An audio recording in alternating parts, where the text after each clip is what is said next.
just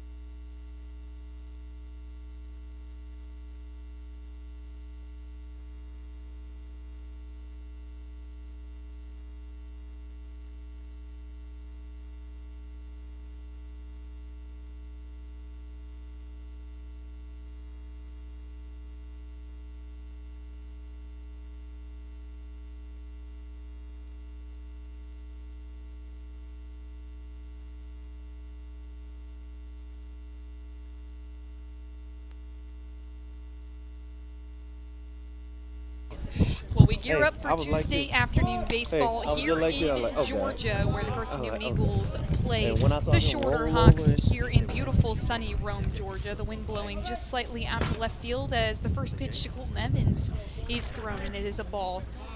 For the first pitch all of they kept this saying, ball game, man, as we his welcome you on to the hamstring Eagles Sports been Network messing here, up. Raina DeCrow checking on Been with you for playing the through. action is the next pitch that comes in So, from the starting pitcher for the Shorter hey, Hawks. you couldn't In make all Grayson these Goss injuries is up a if you wanted strike to. right down Broadway, and Colton Evans will dig back in from the right side. Evans, the leadoff hitter here in this Carson-Newman order. Cole Nathan, the second baseman, will hit second. Logan Floyd will hit in the third slot. Here comes the next pitch. The 1-1 is fouled back. Just chopped When into they the threw netting Zay here out there, I was like, he ain't at put the beautiful outfield ball Shorter since Hawks last year, Baseball Park. And then Beautiful first ball goes 2 springtime shots going off on. the The bat. trees in bloom Dog all on around yapper. us as I the said, pollen "You ain't gonna get continues to neither one rain of them." down. Hopefully, I don't have an allergy attack halfway through this Hey, broadcast. that's something good. And the wind was blowing. It was blowing harder than this. Yeah. Here comes the 1-2. It's cut on and straight up the middle to the shortstop in Brooks McKenna, and Evans can't make the dig in time, so one away for this Shorter defense. As we give you the defensive alignment for the Hawks, Wilmer Henriquez is at third base, Brooks McKenna the shortstop, Adams at second base, and Jake Jordan the first baseman. From left to right in the outfield, it is Micah Shipman, Mike Barron, and Tamucci in right. Grayson Goss is doing the pitching, and behind the dish is Tattershaw. And here's Cole Nathan, the second baseman, who hits second in this Carson-Newman order. You had to catch it. First pitch is an off-speed that is in there for strike one. That in-between phase, it was rough. But once again, we're right there. Carson-Newman coming off a weekend series against Tusculum where they win the series, go 2-1. They drop the middle game as the pitch to Nathan is a little too far outside, and a good take there by the junior. Nathan, a .279 hitter on the season, and hitting second in this Carson-Newman order. Typically he hits a little bit farther down in this lineup, but a little midweek non-conference action for Carson-Newman. He gets a little bit of a different look as that pitch from Goss comes in and is inside. So 2-1 for Nathan. One of the best in the nation in drawing a walk, and definitely the best on this Carson-Newman team in terms of watching pitches go by as Goss comes together. And here's the 2-1. It stamps the outer corner for strike two and evens us up. One out on the board for this Shorter Hawks defense here in the top of the first. Here in Rome, Georgia, the weather about 65 degrees and sunny. And here comes the 2-2. Cut on up the right field line as it curls out of play. It's Tamucci making his way toward it, but he runs into the wall as that one falls out of play. And we'll do it all over again.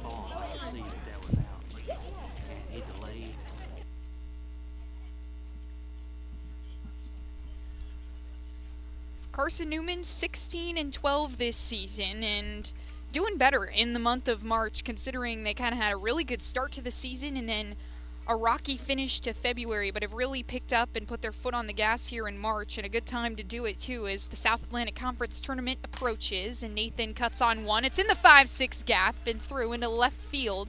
He rounds first base and holds up as the throw comes in from Micah Shipman. And Cole Nathan is aboard with a single into left field.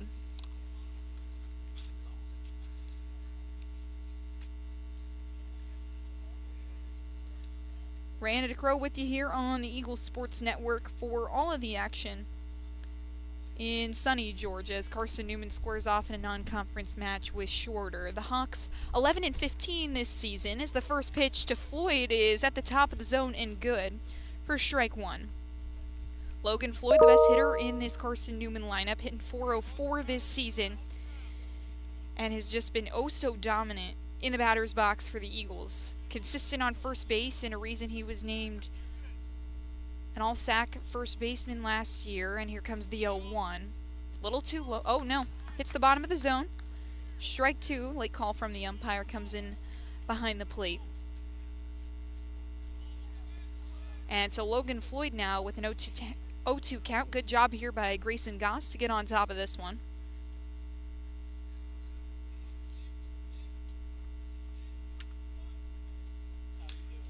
Floyd fouls the next one back, and we'll do the 0-2 all over again as Logan Floyd stays alive.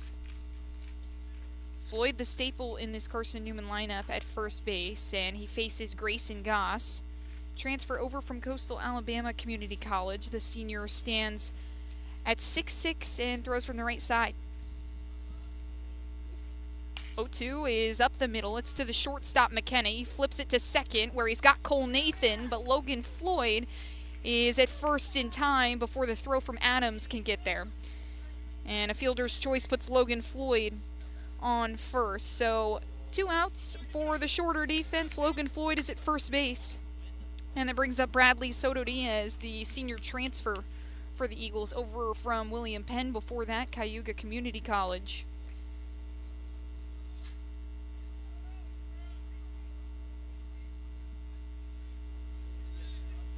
Goss making his 6th start here on this beautiful Tuesday, and he throws the first pitch to Soto Diaz, a breaking ball that misses too far outside for ball one.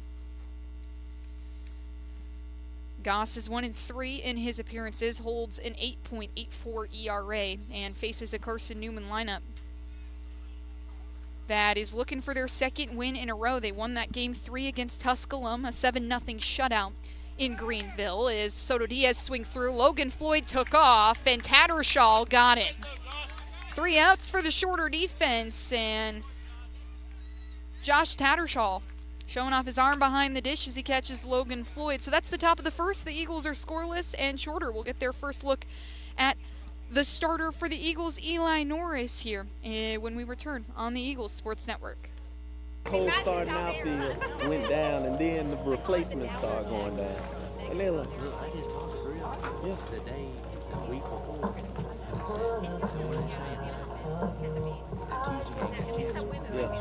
Yep, Auburn Montgomery.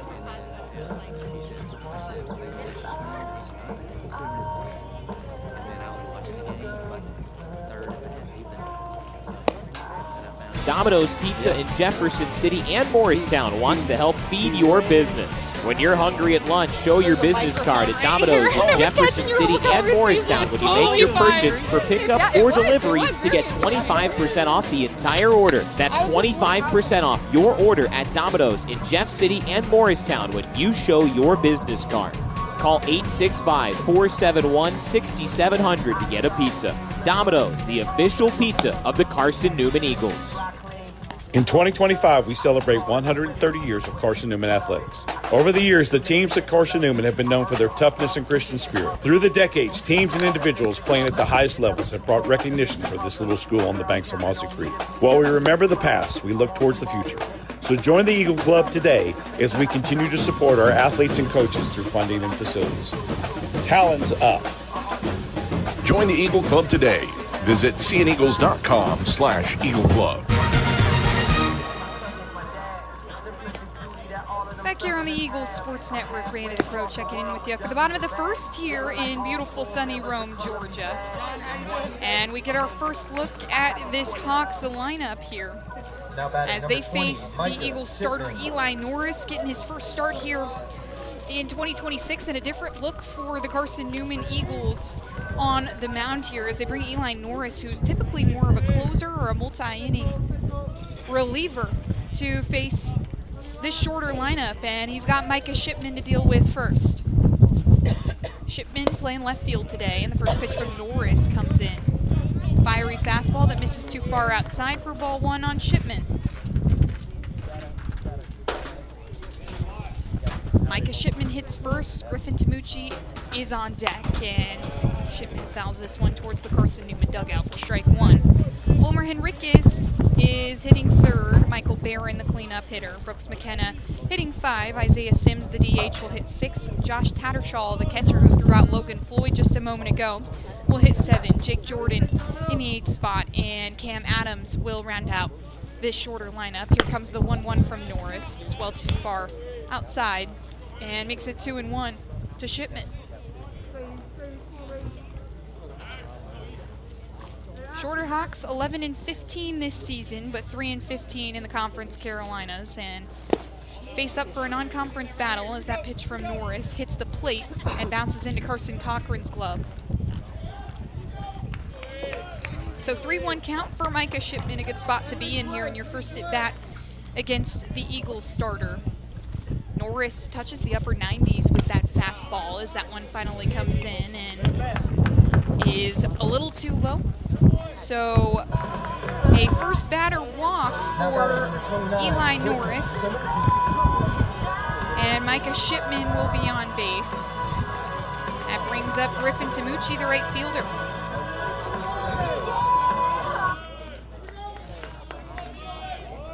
Shipman leads this Shorter Hawks squad in stolen bases. He's 8 for 9 this season. He's got a 2-stride lead off first base, and here comes the pitch from Norris at the knees of Tamucci, and it's good for strike one.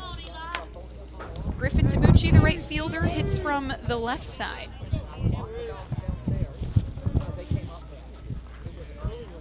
And the 0-1 as Norris takes the sign, finally kicks and fires. Too far outside. Tamucci, a .302 hitter this season, coming out of Marietta, Georgia. And the sophomore stands at 6'2", transferred over from Augusta not too long ago. As Norris eyes down the 1-1. Here it comes. Nearly hits the back foot of Tamucci, so make it 2-1. To the second hitter in this shorter order. Micah Shipman is at first base. No outs on the board for the Carson-Newman defense. They were held scoreless in the top of the first. And the Eagles trying to get another out-of-conference battle as Norris goes over to Shipman at first. Eagles have done well in their non-conference competitions as they sweep the series against Cedarville and Charleston to open up the year. So they pick up 5 wins there, and then a non-conference battle with Tusculum, which they win, and Norris too low on the 2-1, makes it 3-1. So 2 back-to-back hitters counts for these Shorter Hawks to open things up as Norris tries to shake out the nerves. A different look for him, making a start here today in this midweek matchup. Finally gets in the zone with a cooking fastball and runs the count full for Tamucci.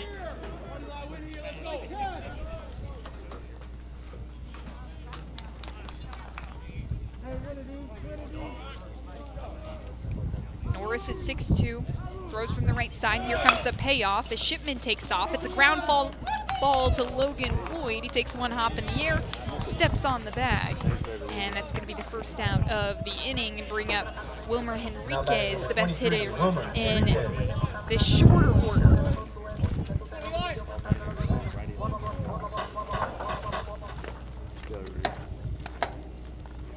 Henriquez, the senior, hits .395 so far this season and is 17th in the Conference Carolinas in terms of batting average.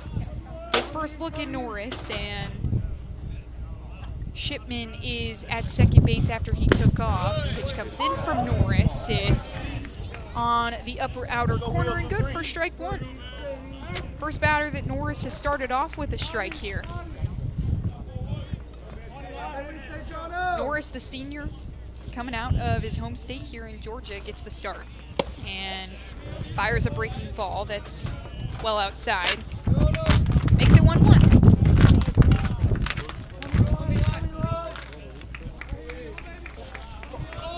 Norris, his 13th appearance here in 2026. the 1-1. One out on the board, Shipman at second, and that one is swung on by Henriquez. A high fastball nearly at the shoulders of the senior. And he cuts through it for strike 2. So 1 ball, 2 strikes to Henriquez.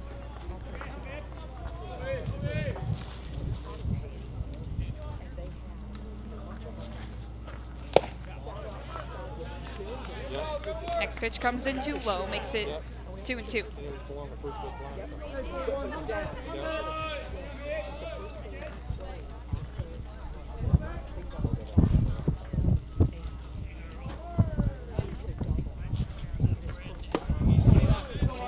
That one at the shoelaces of Henriquez. He doesn't fall for it and runs the count full. Second full count in a row for Eli Norris against the shorter order.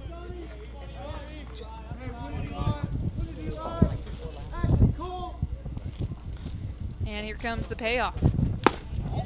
Outside and high, Henriquez will take his base, and the second batter already that Eli Norris has walked here in this ballgame. Now batting number 3. Puts runners at first and second, as Norris a good job to get on top of that count.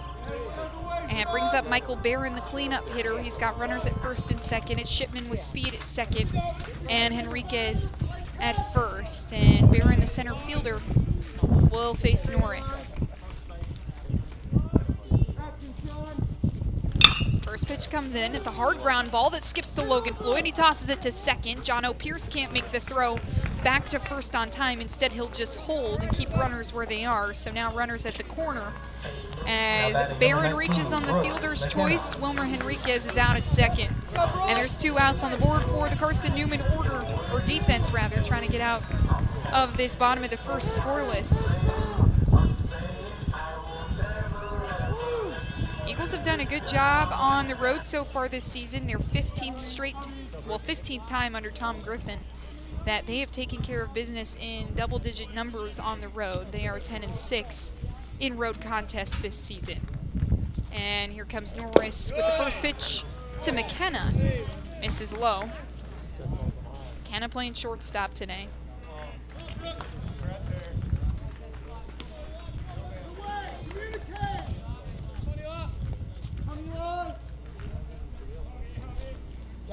As Cochran pump fakes the throw back to first where Barron is, and instead will just hold everyone where they are. Still runners at the corners. It's Shipman at third and Michael Barron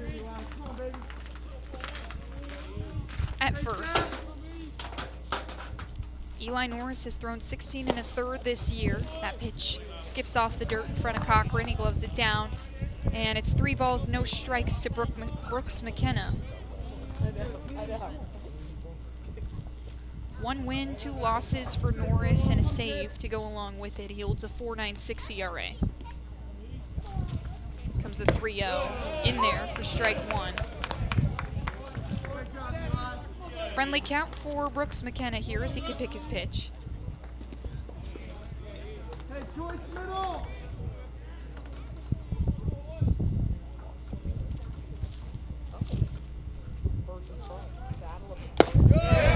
At the knees of McKenna is Norris firing with the fastball yet again, runs the count full. Norris's first career start in 4 seasons as a Carson-Newman Eagle. And the coaching staff in the Eagle dugout trying to give him a different look as he's made select appearances throughout the season in late innings. As here comes the payoff, and swung through and missed, and Eli Norris gets a strikeout. Just retire the side, and Carson-Newman out at the bottom of the first scoreless. And we'll return here on the Eagles Sports Network for the top of the second when we come back.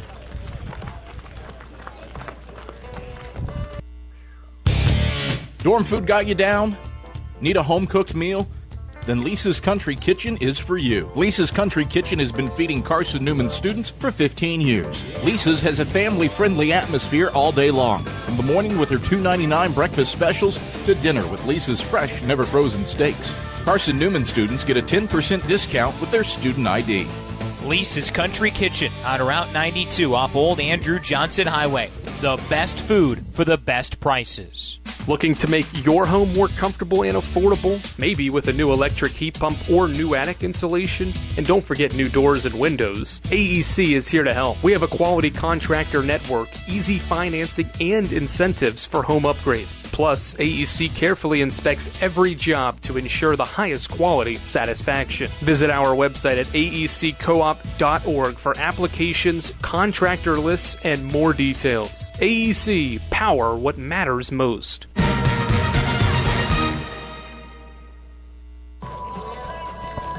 Soto Diaz, Tanner Kilgore, and Braxton Smith do up for the Eagles here in the top of the second. We're scoreless here in Rome, Georgia, as Carson-Newman plays an out-of-conference battle with Carson-Newman, and with Shorter, I should say.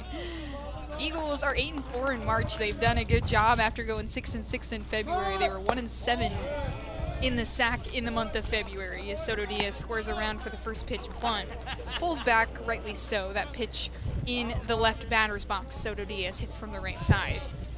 And the senior from Davenport, Florida digs in, and the second pitch is a breaking ball that misses low again.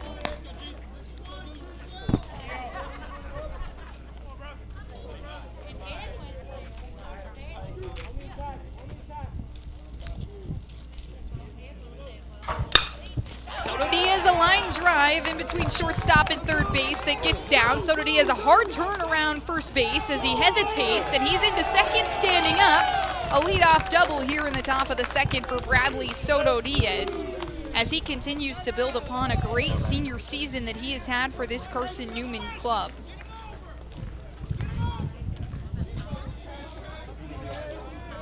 Soto Diaz, his 8th double of the season. That's 15th in the South Atlantic Conference. And he gets on here to put himself in scoring position for Tanner Kilgore, the DH in this game. Kilgore hitting .250 this season. And he lines up for the first pitch against Goss. It's a chopper to first base where Jordan will kind of hesitate with it, eventually decides to go over to first instead of making the throw to Soto Diaz. But now Bradley Soto Diaz is on third base as Tanner Kilgore moves him around.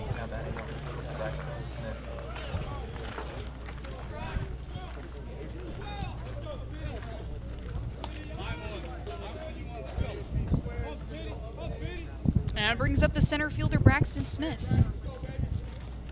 Smith hitting .347, watches the first pitch from Goss go by, and the Eagles trying to get up on top early in this ball game, and they've done that well throughout the games that they've won, getting on top early and then just trying to maintain that lead. Here comes the pitch, and it misses low again. Goss trying to find the zone, keep pitches on the corners. These Eagle hitters incredibly skilled and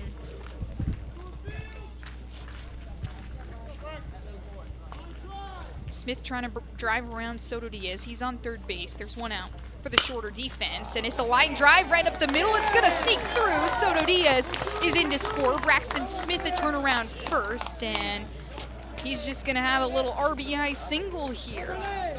But a big one here as they get on top of Shorter. It's a 1-0 ball game here in Rome, and it brings up the shortstop, John O. Pierce.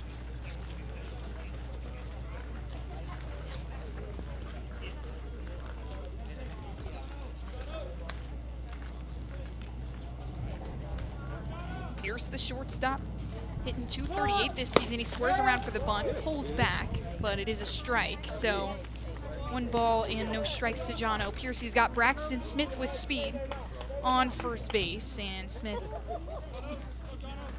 has used that speed a couple different times here in 2026. 3 stolen bases to his name. That's 3rd on this Eagles squad. Goss comes together and kicks and fires to John O. Pierce. He fouls one well back into the parking lot here at the Shorter baseball field. All right, let's go Grayson right here, bud. Hawks coming off a win against Ferrum earlier last weekend. They had lost 2 before that to Ferrum and then got the final game as Braxton Smith takes a dance off first. The pitch to John O. Pierce is at the knees, and a good take there by the junior shortstop. Pierce transferred over from Roan State just this past season and was pretty successful in his time there. 51 games, hit .343 at his community college days as Braxton Smith takes a hard lead off first base but returns, and then finally Goss will go over to him while he's standing on the bag.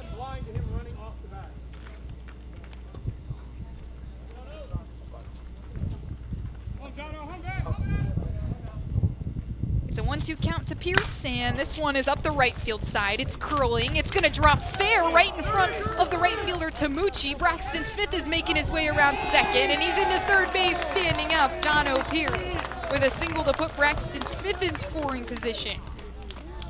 Now batting number 30. Well-placed line drive right up the right field line.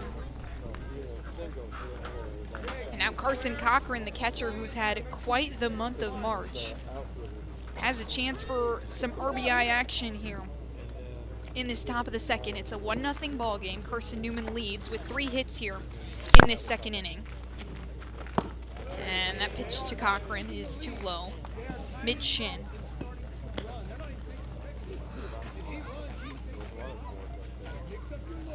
Cochran has split time behind the dish with other catchers on this Carson-Newman order. Jacob Rogers, Kevin Hammond seeing some time behind the plate as well. And Cochran will call time here. It's a 1-0 count. He's got runners at the corners. Jono Pierce at first base. Braxton Smith is at third, and there's 1 out on the board for the shorter defense. Here comes the 1-0. At the knees of Cochran, too low, says the home plate umpire, and ball 2 to the catcher. Cochran hitting .371 this year, but that's really come in the recent days of the season. He was 2-5 against Tusculum, and before March had only had 3 hits as Goss goes over to Jono Pierce at first base. Braxton Smith gives it a look, but nothing there. Still a 2-0 count. And Wes Timmons is going to go out and have a conversation with his starting pitcher, Grayson Goss. Says this Carson-Newman team has done a lot of work to try and get back on the horse. They had a really good start to the season where they won 6 games straight, swept Charleston, swept Cedarville, and then took a non-conference battle against Tusculum in 7 innings. Then sort of the woes started happening. They dropped 2 out of 3 to Lincoln Memorial. They do well against Alabama Huntsville in a non-conference, and then Lenore Rhine comes into the Silver Diamond Baseball Complex, sweeps the Eagles, and the woes kind of continued from there. They dropped 2 of 3 against Anderson, but since the month of March, that final game against Anderson was on March 1st. They win that game, and it finally started to win a couple more. They lose 2 to Catawba, but they're top 10 in the country, and then they sweep Emory and Henry, take 2 of 3 against Tusculum most recently as Goss goes over back to Jono Pierce. Braxton Smith darted off third and returned to the bag. Still a 2-0 count to Carson Cochran as the mound meeting now over from Wes Timmons and the shorter squad. Goss lets go of the ball. Braxton Smith is taken off as that just is leaking out of the hand towards the second baseman, Adams, and Braxton Smith takes off to go home, so it's now a 2-0 ball game. Jono Pierce is still on first, but other than that, Carson Cochran with 2 outs to work with. You good, Grace? We'll come back and get him at the plate. Eagles wearing their navy jerseys with white lettering, orange accents. Cochran squares around for the bunt, pulls back. It's a 3-0 count now. That one missed well upstairs. Let's go, Grayson. Here we go. Let's go. Gray pants with the blue pinstripe for the Eagles. As for shorter, they're wearing kind of Carolina blue jerseys with the white lettering, white pants to go along with it. And light blue ball cap says Pierce halfway between first and second. Pitch comes in, and it's right down Main Street for strike 1.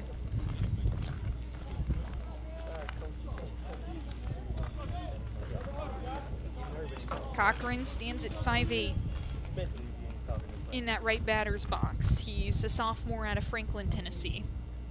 Goss gives Pierce a look at first, and pitch clock violation. Yep, Cochran will take his bag.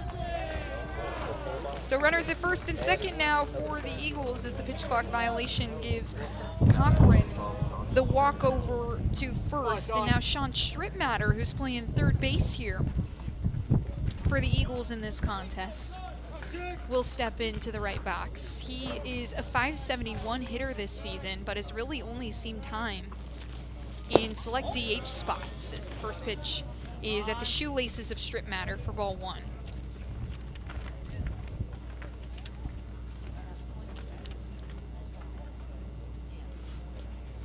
Strittmatter, the junior, hails from Scottsdale, Arizona, and transferred over from Cuesta College. Spent 2 seasons there in California and made his debut with Carson-Newman in the series against Cedarville. Has been good in his pinch hitting appearances and his spots. He also started a game against Lee earlier on in the season where he played second base, but getting his first start at the hot corner here in 2026.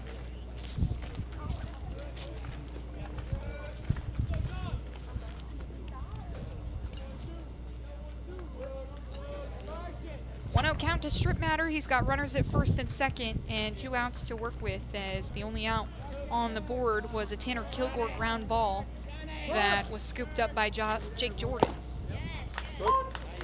Pitch from Goss in the zone for strike one. Played in 8 games this season as he swings on this one. It's in between second and first. A diving Adams cannot get there in time. John O'Pierce digging to the plate. He puts a foot on the bag. Carson Cochran's at third, and an RBI for Sean Strittmatter here in his first at bat. A perfectly placed ground ball between second and first. That puts him on first. Now runners at the corners for Carson-Newman as the top of the order can take over. Colton Evans gets his second look at Grayson Goss here.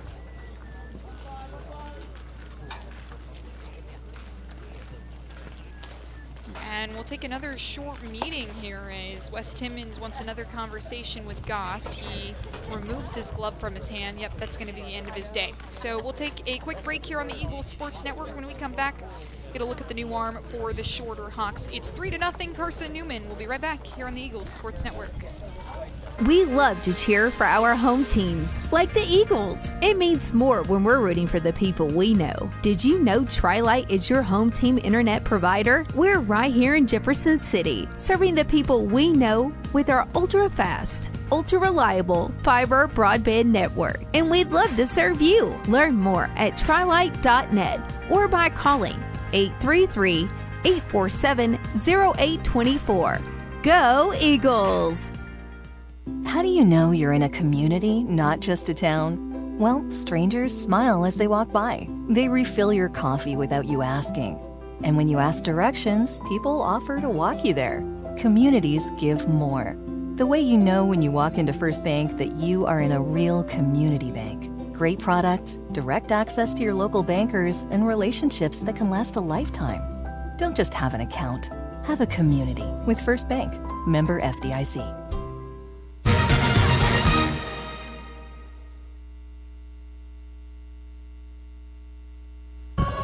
On the mound is Evan Joyner for the Shorter Hawks, and he steps into a situation where he's got Carson Cochran at third. Sean Strittmatter is at first after the RBI single in between first and second, and the Eagles are up 3-0 with just 1 out on the board. We'll welcome you back to the Eagles Sports Network. Brandon Pro checking on with you for the action here as Carson-Newman taking on a non-conference battle against the Shorter Hawks. These two teams playing each other in a lot of different ways across the seasons. They played last year here as well. This is the 18th all-time meeting between these two teams, where Carson-Newman trails in the all-time series 9-8. Eagles have won the last 2 in a row against the Hawks, though, and are 8-9 under Tom Griffin. And here comes Colton Evans to try and clean up some runners on the bases. A line drive off the first pitch is going to hop right in front of Micah Barron, and here comes Carson Cochran in to score. Colton Evans with an RBI single here as the Eagles make it a 4-0 ball game in the top of the second, thanks to some base hits here that have come. 5 hits here in the top of the second inning for the Eagles that have just put on an onslaught of runs. So a big inning for the shorter defense here.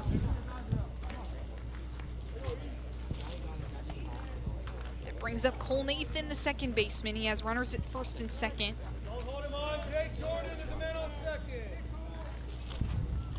Pitch comes in from Joyner, and it is a strike as Nathan watched it go by. Nathan hit a ground ball into left field in his last at bat. He was the first base runner before he was out on the fielder's choice off a ground ball from Logan Floyd. He has 1 strike, runners at first and second, 1 out for the shorter defense, and here comes the 0-1. It's upstairs and 1-1 for Nathan now.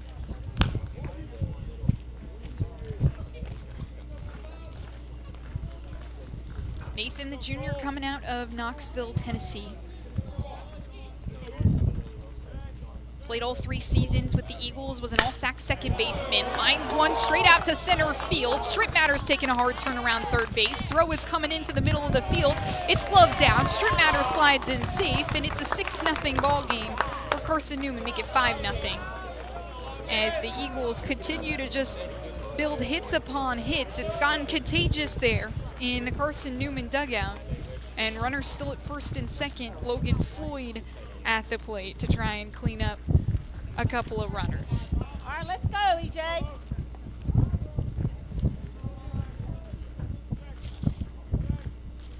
Hard, solid contact from Cole Nathan as Logan Floyd fouls this one up the right field side. It's an 0-1 count. Back-to-back line drives into center field that have brought runners into score. Colton Evans scores Carson Cochran. Cole Nathan scores Sean Strittmatter. This all led off by a leadoff double by Bradley Soto Diaz as Floyd takes outside, and it's 1-1. 1 out on the board. Runners at first and second as Trey Miller coaches at third base. Luke Goforth is at first. A little bit of a different look as Tom Griffin hangs out in the Eagle dugout. 1-1 is outside. Good take from Floyd.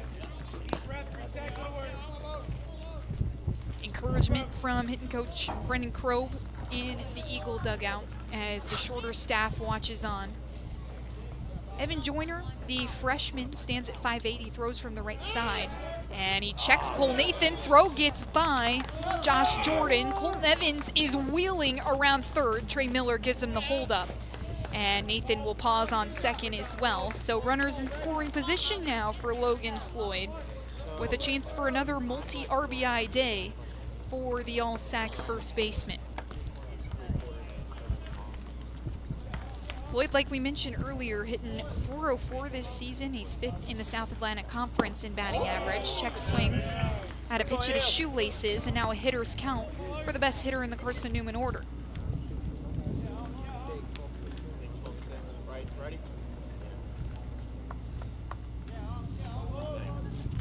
One out, here comes the 3-1. Logan Floyd elevates this one into right center field. It's Tamucci making his way underneath it. Colton Evans checks up. He darts off the bag, but won't go anywhere and jogs back in.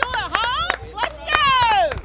Out number 2 for the shorter defense, and that brings up Bradley Soto Diaz, who led things off here in the top of the second with a double into left center.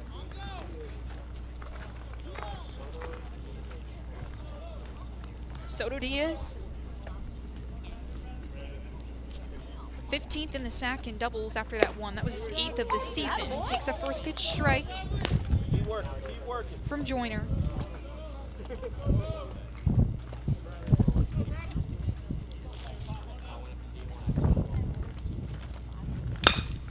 And this one right up the middle. It's going to be gloved down by the shortstop McKenna, but a wonky throw at first brings Evans into score. Nathan taps home plate as well. And Soto Diaz wanders back to first base after the coaches were urging Jordan to tag him over there, thinking that he might have turned over to second. The umpires might call him out. Instead, he's going to be safe at first. So the Eagles have exploded for 7 runs here In the top of the second, Tanner Kilgore can step back in for the second time in this inning. Bradley Soto Diaz picks up 2 RBIs with that hit there, and that pitch gets behind Tattershaw. Soto Diaz takes off, and the wild pitch from Joyner puts Soto Diaz in scoring position for the second time in this inning.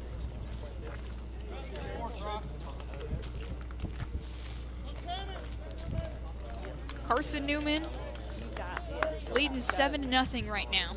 And Tanner Kilgore, who grounded out to first base in his last at bat, he's responsible for one of the outs in this inning, takes the next pitch too far outside. 2 balls, no strikes to Kilgore.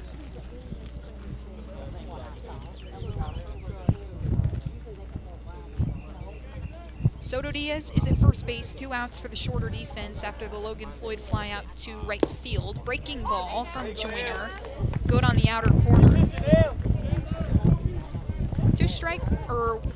2 balls, 1 strike. 2 outs for Kilgore.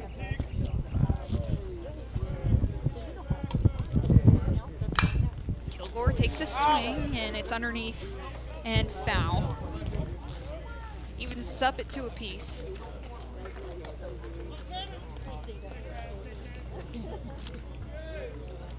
Come on, kids.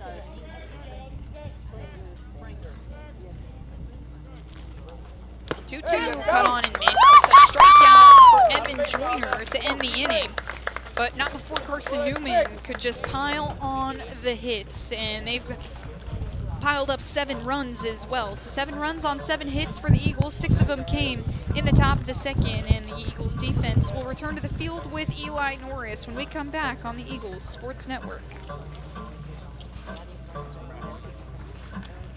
At InterDigital, we strive to be a leading provider of cutting-edge digital and marketing solutions. At InterDigital, we want to help our clients find success. Our team of technology gurus work together to ensure InterDigital continues to progress forward as technology advances. At InterDigital, we make technology work for you. Visit interdigital.com for IT support, web development, virtual tours, graphic design, internet marketing, mobile app, and film production services. InterDigital, laser focused on your success.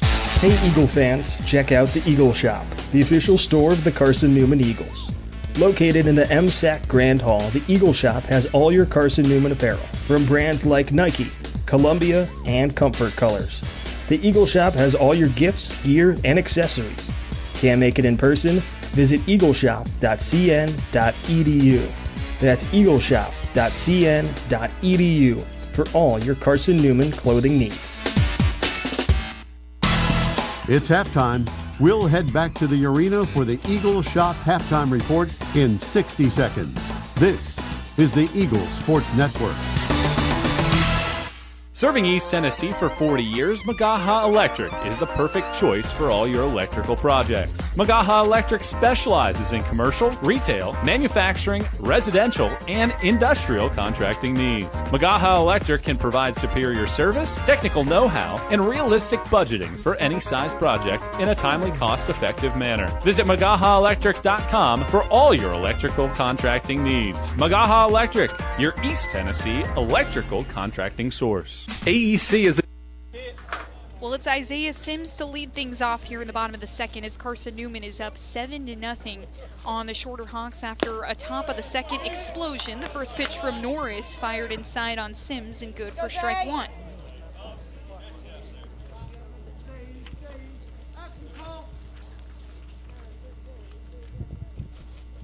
Here comes the 0-1. It's high and away for ball 1.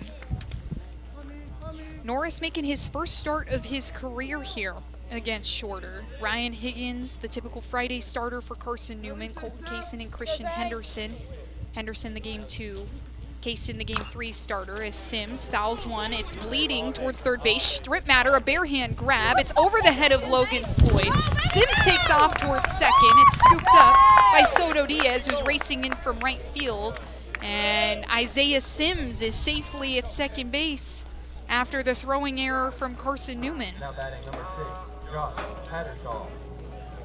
An infield hit turns into a double for Isaiah Sims after that throwing error from Sean Stripmatter, who's getting his first start at third base here in this contest. And Now Josh Tattershaw, the catcher, will dig in from the right side.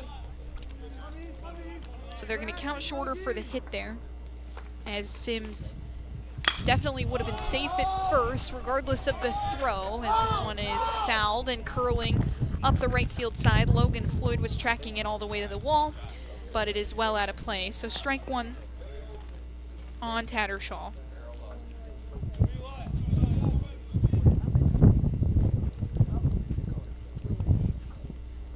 Jake Jordan due up after this, and then Cameron Adams if we get there.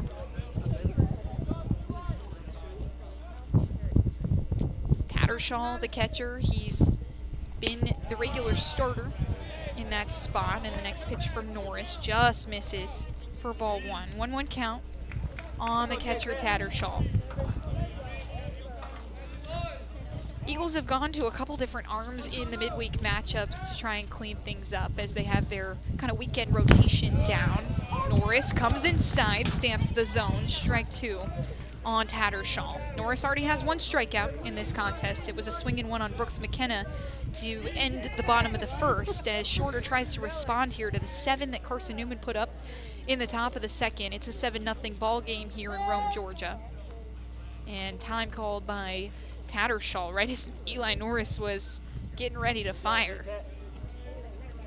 It's a 1-2 count to Tattershaw. Norris, the righty, out of Ringgold, Georgia, so he's in his home state throwing in his first start of his career today.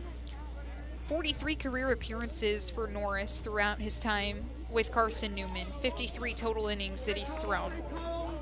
He's picked up 11 saves, 10 of them coming just last season as Norris misses low with a fastball, 2-2, but a good spot there from the senior.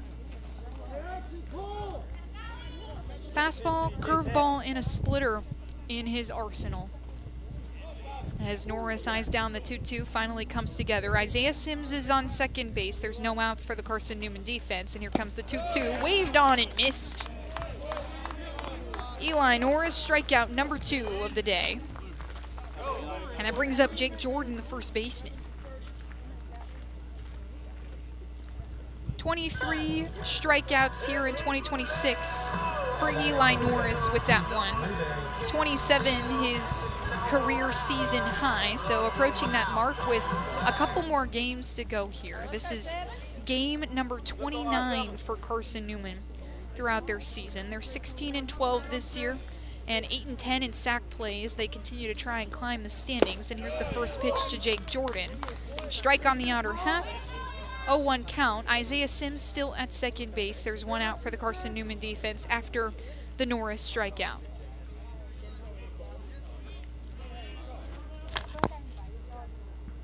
Through a couple innings, well, just one inning against Tusculum on Saturday as Cochran tries to gun down Sims at the bag. Takes one hop into the glove of Cole Nathan. A good read there by the second baseman. Nothing there. 1-1 count to Jordan. Still one out.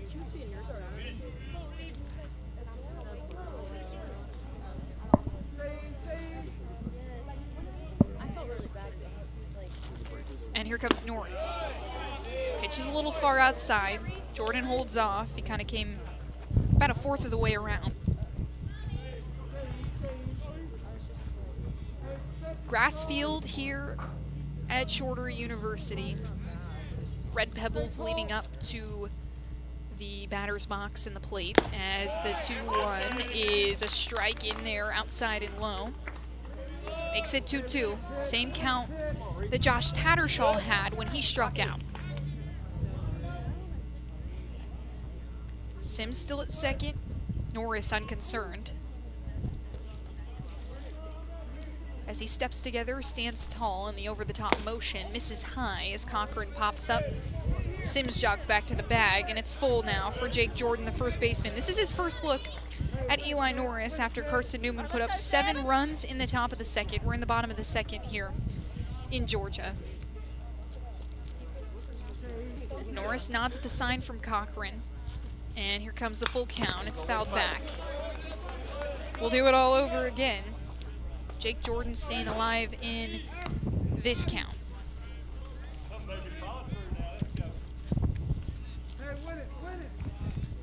Coaching staff for Carson-Newman trying to give Norris a little bit of a different look today, as typically he's an end-of-game reliever, a closer even, potentially, for Carson-Newman. And that pitch high for Jordan, so the third walk of the day from Norris. And runners at first and second now. For the Carson-Newman defense, that brings up Cam Adams, the second baseman.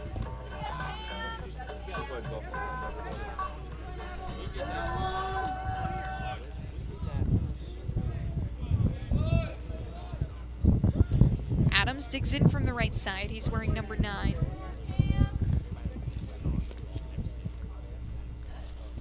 And here comes the first pitch from Norris. Inside and low, strike 1.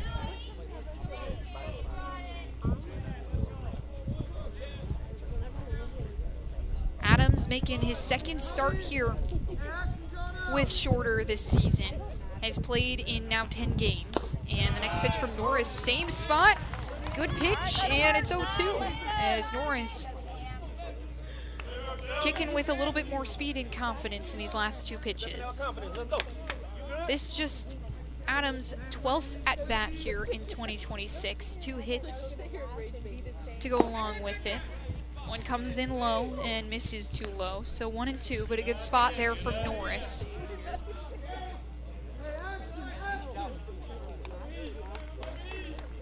Cam Adams, the redshirt freshman, is 5'8" and playing second base today. And here comes the 1-2. It's fouled off up the right field side over the Carson-Newman dugout, and we'll do it all over again.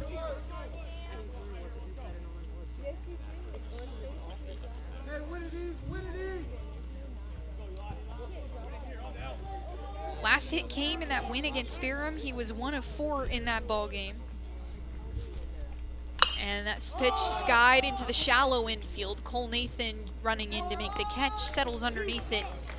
And he'll do it for out number 2 as Norris draws weak contact to Cole Nathan. There's still runners at first and second. It's Jake Jordan at first, Isaiah Sims at second after he led things off with a ground ball. Sean Strittmatter at third base, and the throwing error from Strittmatter put him on second. And now the top of the Hawks order, and Micah Shipman can get back to work. He walked in his first at-bat, and he stands tall from the right side. Foot kind of pivoted in towards his other foot. This one elevated out to shallow right field. Soto Diaz moving in. Cole Nathan to his left side, makes the catch at hip height, and that'll be the inning. So Carson-Newman keeps things scoreless here in the bottom of the second. It's still 7-0 Eagles, and we'll be right back here on the Eagles Sports Network. Dorm food got you down? Need a home-cooked meal? Then Lisa's Country Kitchen is for you. Lisa's Country Kitchen has been feeding Carson-Newman students for 15 years. Lisa's has a family-friendly atmosphere all day long, from the morning with her $2.99 breakfast specials to dinner with Lisa's fresh, never-frozen steaks. Carson-Newman students get a 10% discount with their student ID.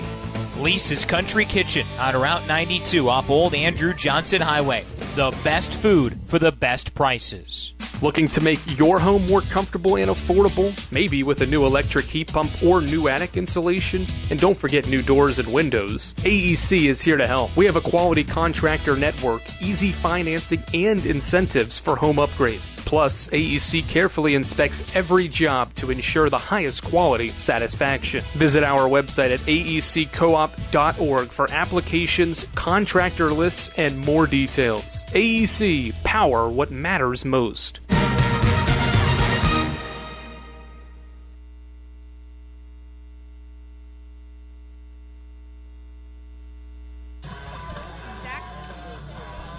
Zach Smith is the new pitcher on the hill for the Shorter Hawks. He throws from the left side, stands at 6'2", 215, and is a junior who transferred over from Florida Southern in 23 and 24.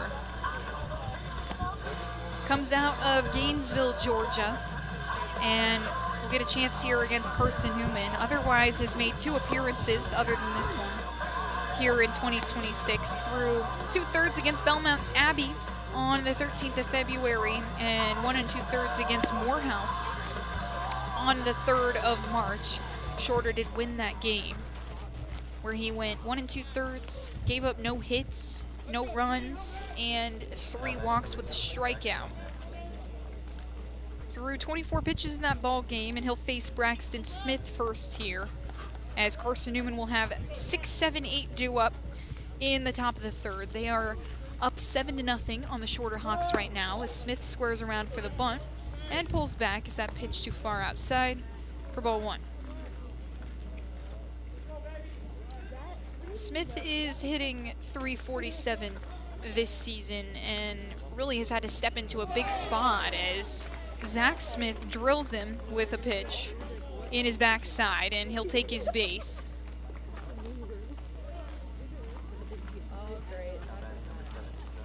Second free base that Shorter has given up in this ball game. Carson-Newman has done a good job with the hits. They've collected 7 throughout the first 2 frames, 6 in that second inning that ended up scoring them 7 runs. And back-to-back batters that were hit by pitches as John O. Pierce turns around and leans into that one. So make it the 3rd freebie that the Shorter bullpen has given up in this game. And Braxton Smith is at second, John O. Pierce is at first. Speed on the base paths, and Carson Cochran in the box. Cochran has been so good in the month of March as he takes pitch number 1 over his head. Hitting .371 this season. He was 2 of 5 against Tusculum. Went 2 of 3 in game 2. Didn't play in that 3rd game where Jacob Rogers caught for Colton Kaysen. That pitch gets behind Tattershaw as runners take off. John O. Pierce is between 2nd and 1st. He's going to dive back into the bag. Braxton Smith trying to make his way to 3rd is tagged out as Adams tosses it over to Henriquez at 3rd, and they're going to get Braxton Smith in between 2nd and 3rd, as that was an aggressive base running situation that doesn't pay off for Carson-Newman. So now 1 out on the board for the Shorter defense, and a smart play there to just let John O. Pierce get to 2nd so that Braxton Smith had to go to 3rd. Good heads up play by Jake Jordan over there at 1st and Cam Adams at 2nd. And now Carson Cochran still has a runner at 2nd and John O. Pierce. He squares around for the bunt. Breaking ball is too low in the zone. So 3 balls and no strikes to Carson Cochran. Before March, Cochran had 3 hits and was hitting .214. But he's had 10 hits in the month of March. Something about March. March Madness going on as well. And is hitting .476 here in the 3rd month of the year. Next pitch is in there for strike 1. 3 balls and 1 strike on Cochran.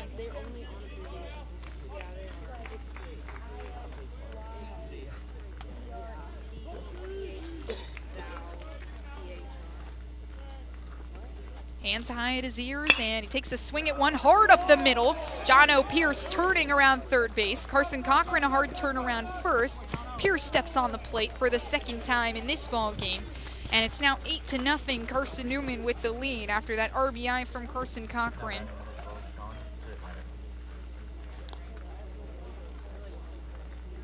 Has now been on base in both of his plate appearances after that ground ball up the middle. That brings up Sean Stripmatter, the 3rd baseman. Hit a ground ball into right field in his first at bat. He watches the first pitch go by, but it is a strike. So a good job there by Zach Smith to get ahead early in this count against Stripmatter.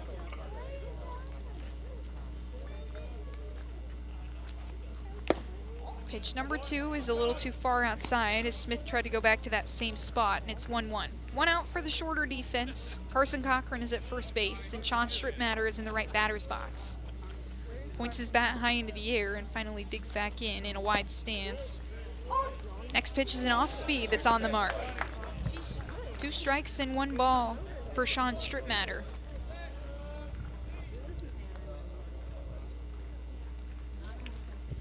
Stripmatter playing in that last game against Tusculum. Didn't record an at-bat as he fouls one up the right side. It's bananaing out of play.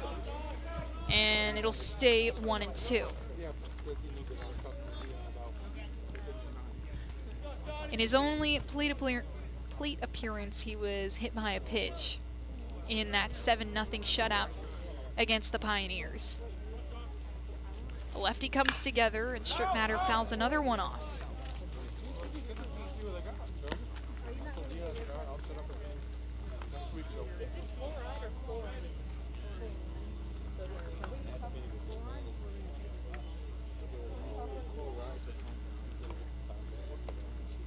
Comes the 1-2 for the third time. Strip Matter to the shortstop in McKenna. He flips it to Adams at first, and the throw to Jordan at first is not there. He's off the bag, so Carson Cochran will be out at second. They get the leadoff runner, and there's 2 outs now. Sean Strip Matter reaches on the fielder's choice, and that brings up Colton Evans for the third time in this ball game. It's still 8-0 Eagles. 2 outs for the shorter defense here in the top of the third after the Eagles have scored now in back-to-back frames. Evans hitting .291 this season, cuts through the first pitch. It was an off-speed. He was well early on.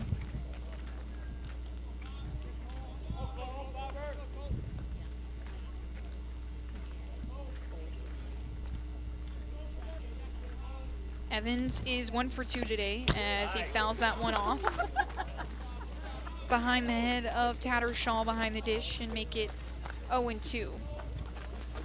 Cole Nathan is on deck, and Evans 1 for 2 today, hit a line drive into center field in his last at bat, made really good contact with that pitch. And Tom Griffin has gone back to Evans at the start of this order as he fouls one towards the shorter dugout this time. The senior out of Henderson, Kentucky. This is the first season he's actually gotten to play for Carson-Newman after dealing with injury, and then he transferred over from Vincennes University, played 54 games with the Trailblazers. But last season didn't play due to injury, spent some time coaching first base. Cuts another one back, and it's still 0-2. But Tom Griffin has really bragged on his senior after the resilience it took to get through all of last season dealing with injury, and just talks about how he plays the game with so much joy after missing so much time throughout the years. Is really an exemplary member of this program. Belts one over the third baseman's head. It leaks in to left field where Strip Matter is making his way into third, and he's in there sliding in. And Colton Evans is standing on second base after a double that moves Sean Strip Matter and himself into scoring position for Cole Nathan.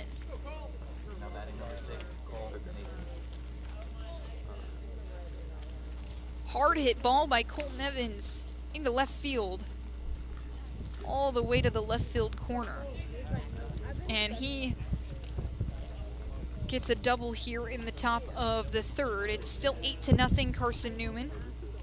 Cole Nathan now with 2 runners in the scoring position.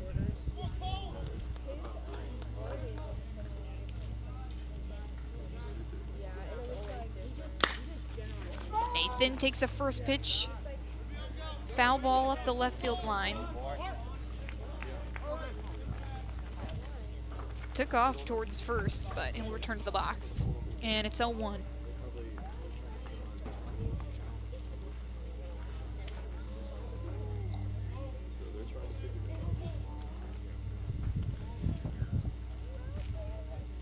Runners at second and third, 2 outs as Nathan rips one into the 5-6 gap. He'll have his second and third RBIs of the game as he turns and burns around first. He's into second standing up, scores both Strip Matter and Evans. And it's 10-0 Carson-Newman here in the top of the third.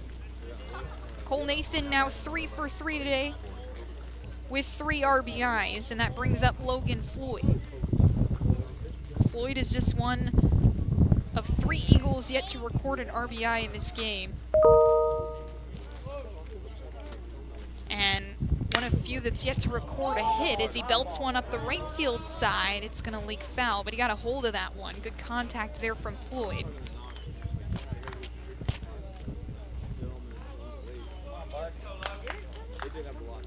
They're gonna call that Hard hit ball from Nathan, a single, as he advances to second on the throw. Logan Floyd has 1 strike and 2 outs on the board, and here comes the 0-1. It's in the dirt, and Tattershaw blocks it down, keeps Nathan where he is at second.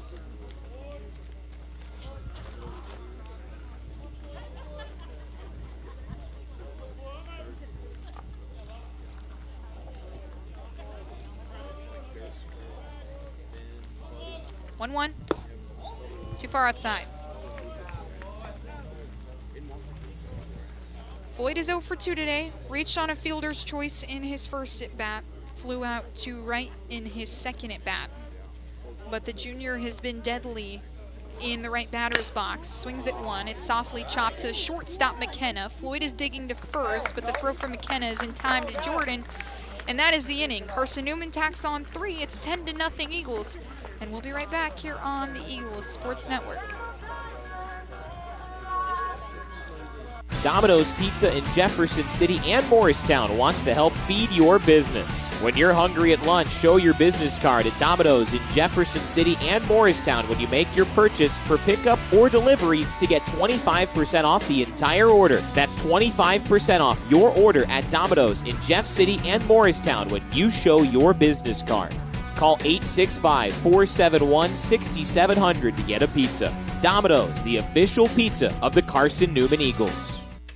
In 2025, we celebrate 130 years of Carson-Newman athletics. Over the years, the teams at Carson-Newman have been known for their toughness and Christian spirit. Through the decades, teams and individuals playing at the highest levels have brought recognition for this little school on the banks of Mossy Creek. While we remember the past, we look towards the future. So join the Eagle Club today as we continue to support our athletes and coaches through funding and facilities. Talons up. Join the Eagle Club today. Visit cneagles.com/Eagle Club.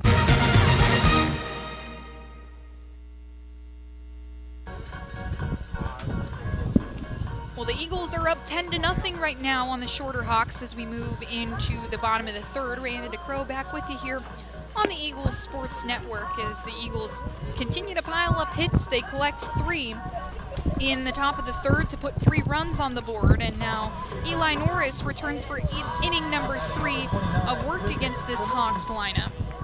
It's Griffin Tamucci, Wilmer Henriquez, and Michael Barron when we come to this first pitch of the inning.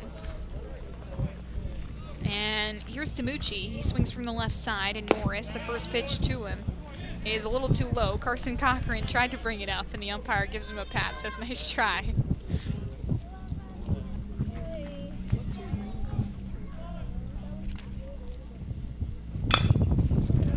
This one chopped towards Cole Nathan. He stands right where he is, slings it over to first, and that's out number 1 as Tamucci is retired for the second time in this ball game. Brings up Wilmer Henriquez, who reached on a walk in his last at-bat, but Henriquez, he's been pretty good for Shorter this season.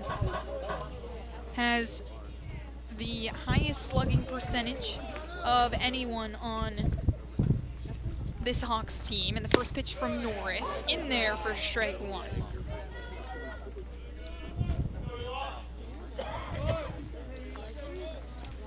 The senior out of New Brunswick stands at 5'10" in the right batter's box. Here comes the 0-1, and it's cut on and fouled back for strike 2.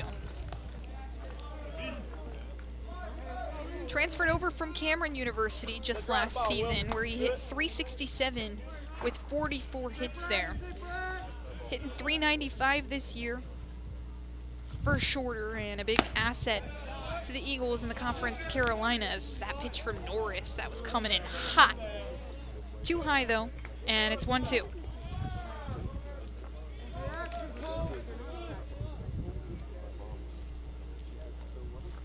Comes the 1-2. It's an off speed that misses high and away again.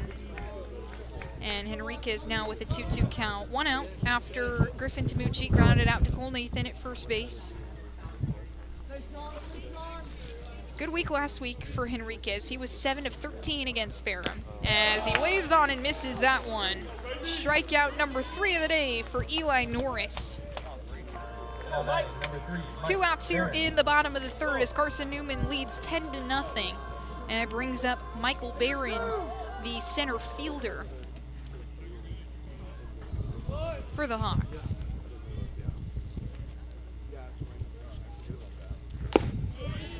First pitch is taken, and a good take there as that one just missed the zone.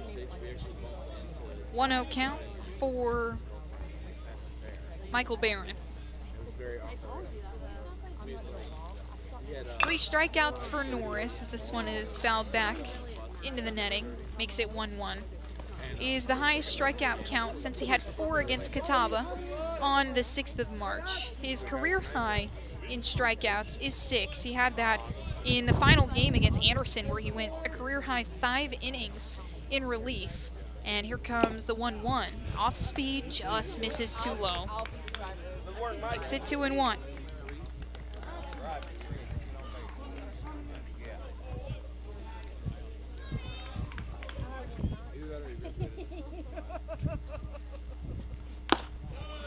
This one at the letters of Barron, and he holds off to make it a hitter's count. 3-1 for the center fielder. Michael Barron hitting .300 this season, 21 hits on the year for shorter, and he skies one up the left field line, but it's out of play.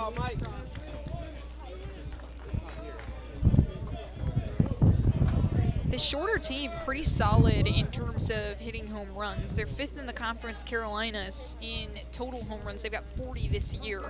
That's 14th nationally as this Conference Carolinas just stacked. Norris delivers, it's low, and Barron will take his base. So the 4th walk given up by Norris.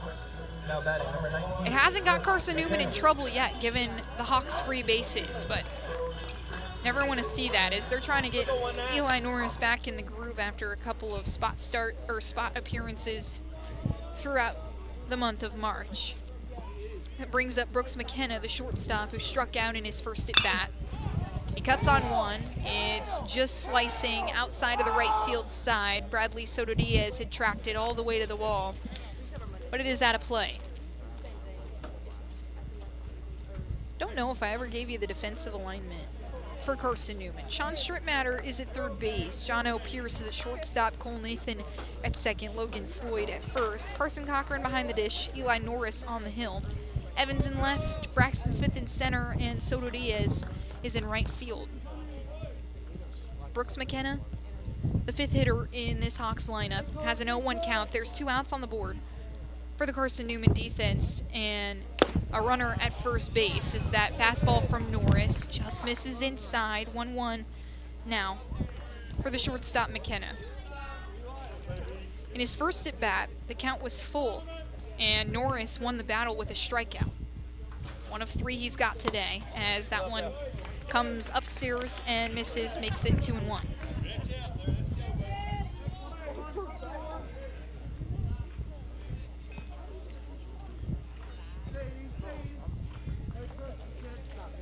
McKenna, the freshman, redshirt freshman, transferred over from Sanford that he won just this past year where he redshirted.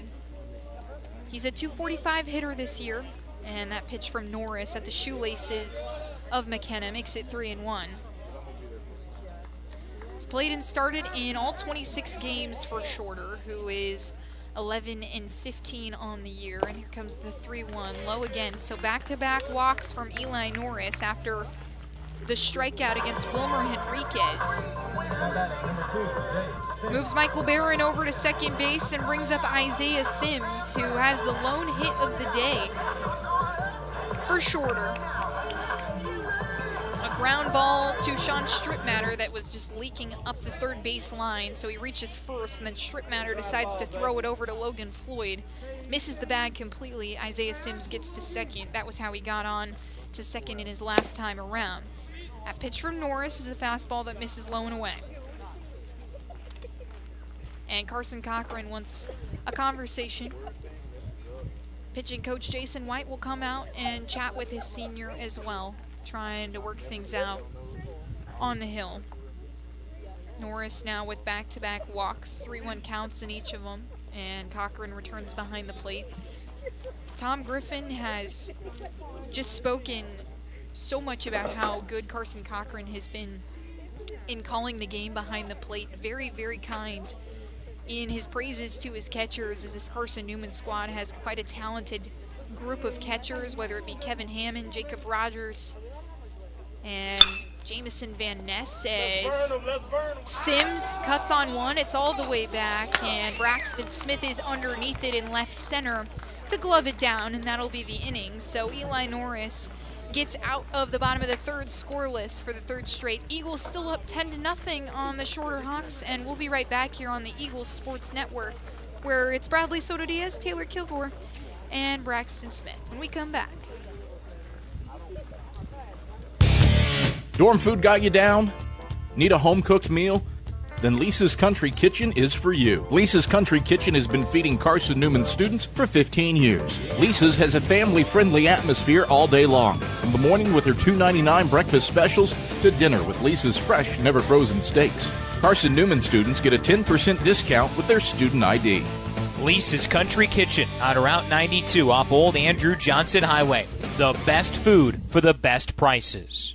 Looking to make your home more comfortable and affordable? Maybe with a new electric heat pump or new attic insulation? And don't forget new doors and windows. AEC is here to help. We have a quality contractor network, easy financing, and incentives for home upgrades. Plus, AEC carefully inspects every job to ensure the highest quality satisfaction. Visit our website at aeccoop.org for applications, contractor lists, and more details. AEC, power what matters most.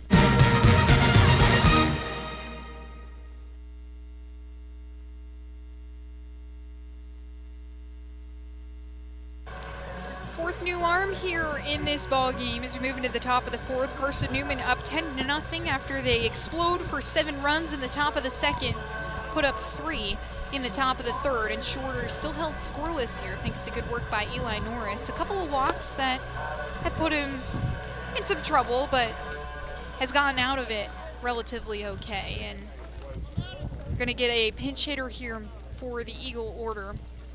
Maddox Green is going to come in for Bradley Soto Diaz and see his first pitches here in this ball game. He faces the new arm for the Shorter Hawks that fires from the side and misses the zone for ball 1 on the freshman Maddox Green.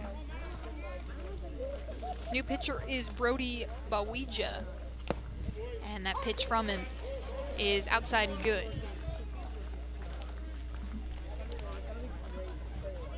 One strike and 1 ball now, as we give you a rundown of the new arm for the Hawks, as that one misses low on Green.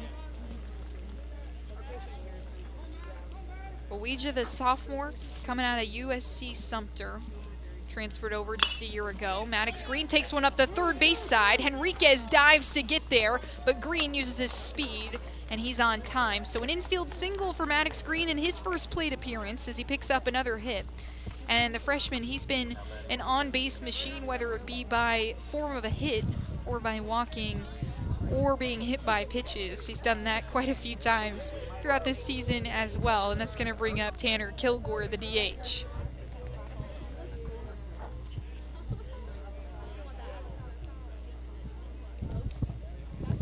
So Green's on first with no outs, and here comes Tanner Kilgore for his third plate appearance. He checks swings, but comes nearly all the way through for strike 1.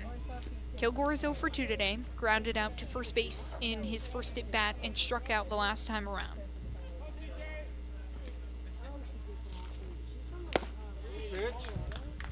Kilgore waves through the next one, so make it 0-2, as Bawija trying to settle in here after that first hit from Maddox Green.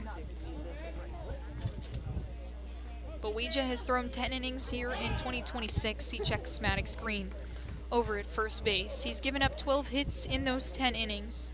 Most recently made an appearance in the win over Ferrum, where he threw 2 1/3. Gave up a hit, gave up a run, a walk, and 2 strikeouts to go along with it. And here comes the next one to Kilgore. It's away for ball 1.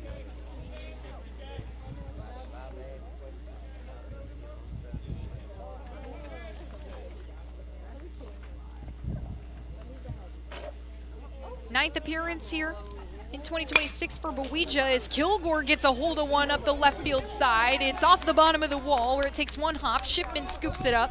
Maddox Green wheels to third. He's in standing up. And Tanner Kilgore with a double here in the top of the fourth puts runners in scoring position for Braxton Smith.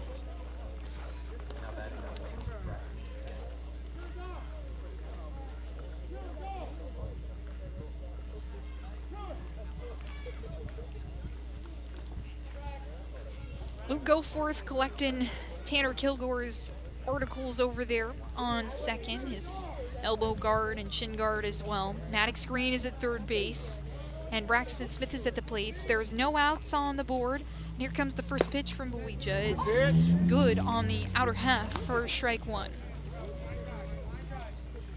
Smith is 1 for 1 today, a line drive out to center field in his first at bat. He eventually came around to score and was hit by a pitch the last time around. Here comes the 0-1. It's well high as that one kind of got away from Bowegia and makes it 1-1. We're in the top of the fourth here. Carson-Newman leading 10-0 as they've got runners on second and third. Braxton Smith has all three outs to work with here. Smith, a ground ball up the middle. It's gloved down by McKenna at short. He makes the throw to first on time to get the runner, but Maddox Green will score. Braxton Smith has his second RBI of the contest with that sacrifice hit. And John O. Pierce, the shortstop, steps in. He scored both times he's been to the plate and has come around to score, so responsible for 2 of Carson-Newman's runs. But is also 1 for 1 today. A line drive up the right field line and was hit by a pitch the last time around. Takes the first one from Bowegia. It's too far outside for ball one.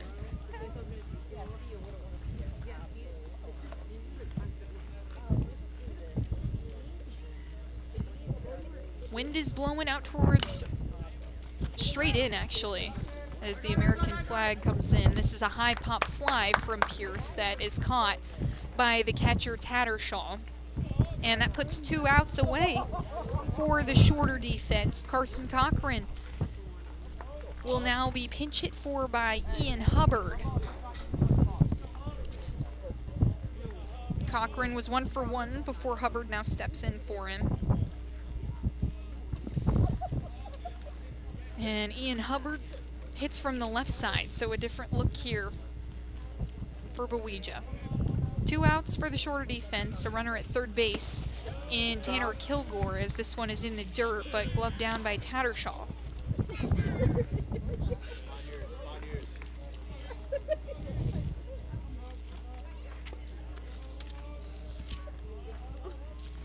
Hubbard is hitting 190 this season, and that pitch is on the outer half on the lefty and good, so 1-1 count for Hubbard. It is 11-0 Carson-Newman here in the top of the fourth. Shorter still yet to score a run in this ball game as Hubbard takes the next one at his knees and outside for ball 2. Fill it up, bro.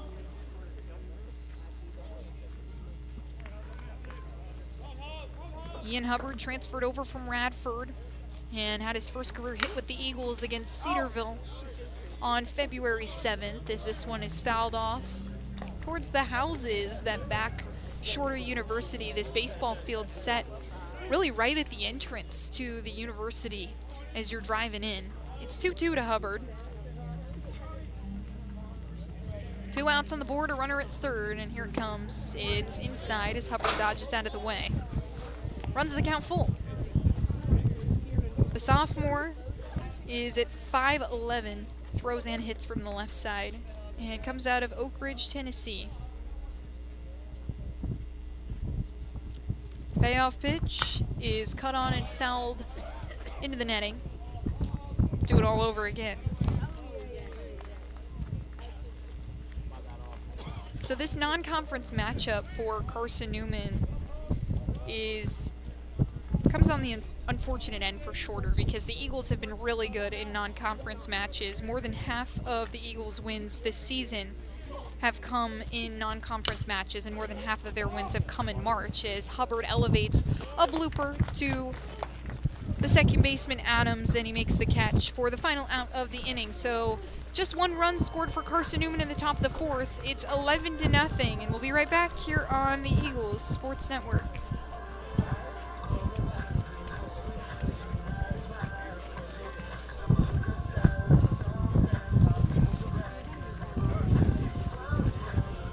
We love to cheer for our home teams, like the Eagles. It means more when we're rooting for the people we know. Did you know Tri-Lite is your home team internet provider? We're right here in Jefferson City, serving the people we know with our ultra-fast, ultra-reliable fiber broadband network. And we'd love to serve you. Learn more at trilite.net or by calling 833-847-0824. Go Eagles! How do you know you're in a community, not just a town? Well, strangers smile as they walk by. They refill your coffee without you asking. And when you ask directions, people offer to walk you there. Communities give more. The way you know when you walk into First Bank that you are in a real community bank. Great products, direct access to your local bankers, and relationships that can last a lifetime. Don't just have an account. Have a community with First Bank. Member FDIC.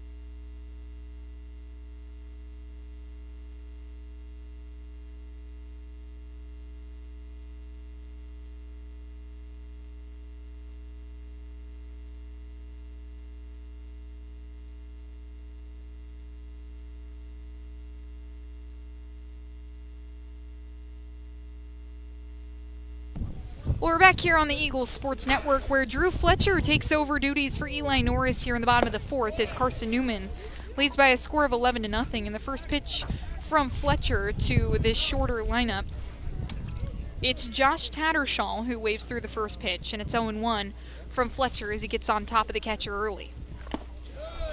Next pitch from Fletcher comes in above the knee, and it's strike two.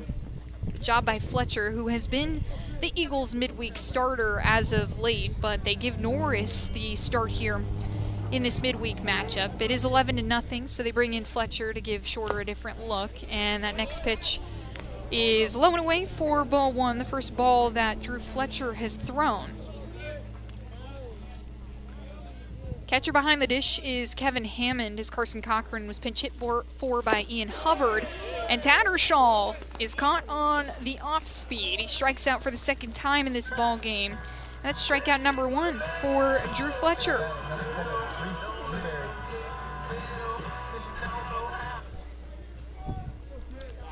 So Norris goes 3 innings with 5 walks, 3 strikeouts, and just 1 hit. And Fletcher comes home with the first pitch to Jordan. It misses Kevin Hammond's glove well outside and gets behind him. Ball one. So the senior gets the start. The freshman gets the relief appearance here in this midweek match. Fletcher has been pretty good so far this season, as this one hops off Kevin Hammond's shin pad into the chest of the umpire. He'll call a quick timeout, but it is a strike. 1-1.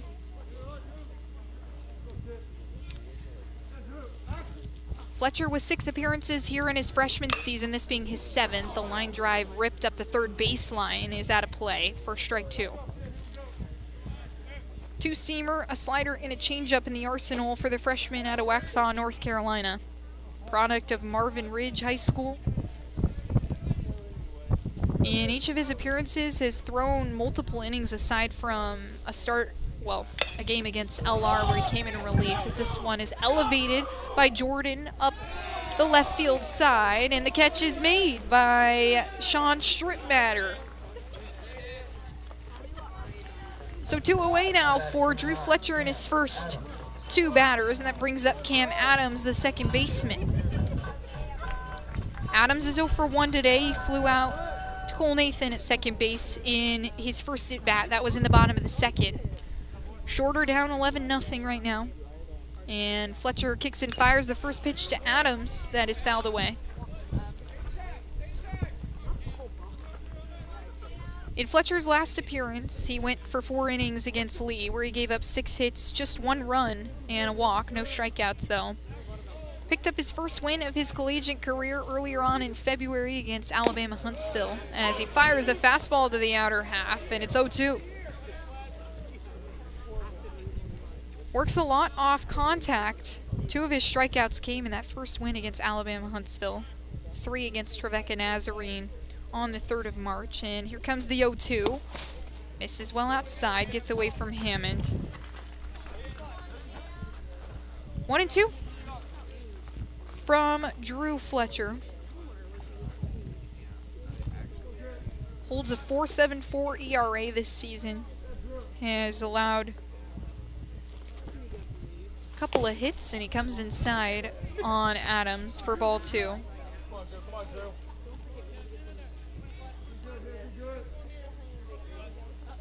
$18 hits allowed from the freshman in his 19 innings of work. Here comes the 2-2. It's cut on up the left field side, leaking foul, and it gets out of play. So we'll stay 2-2 here. Just 1 hit on the board for Shorter. That came in the bottom of the 2nd. Isaiah Sims with a ground ball to 3rd base. And Adams trying to get the 2nd hit on the board for the Hawks. Fouls another one back. Good battle here from Cam Adams, the 2nd baseman.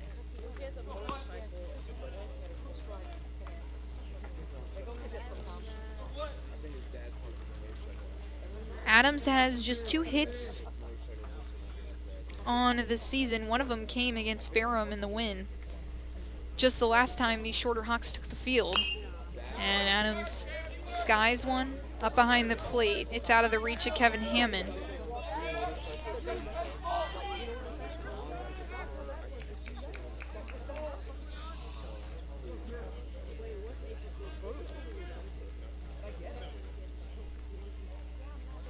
Fletcher on the 2-2. Adams rips one into left field where Colton Evans is moving in, gets underneath it, and makes the catch for the final out of the frame. So 1-2-3 for Drew Fletcher. And that'll bring up Carson-Newman's order, where we have Sean Strittmatter, Colton Evans, and Cole Nathan due up when we come back on the Eagle Sports Network.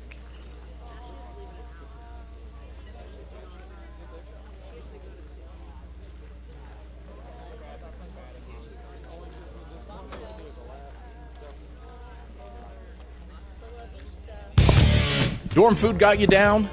Need a home-cooked meal?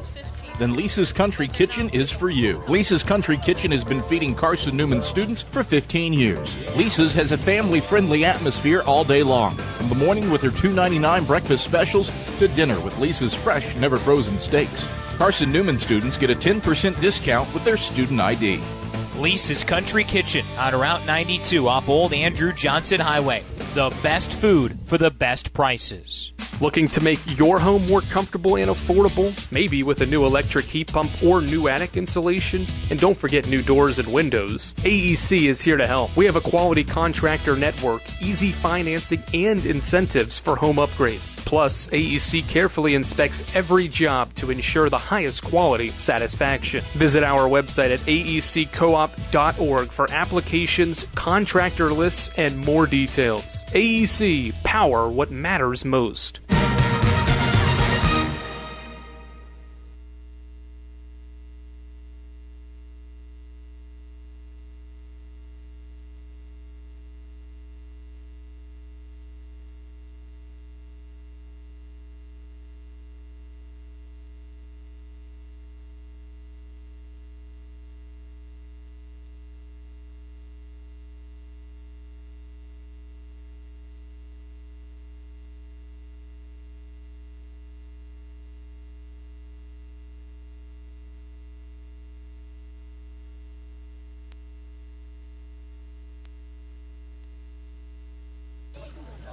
Well, the lefty Dakota Corntassel will take over on the hill for Shorter. He throws from the left side, stands at 5'10", and the redshirt freshman transferred over from Gordon State just a year ago.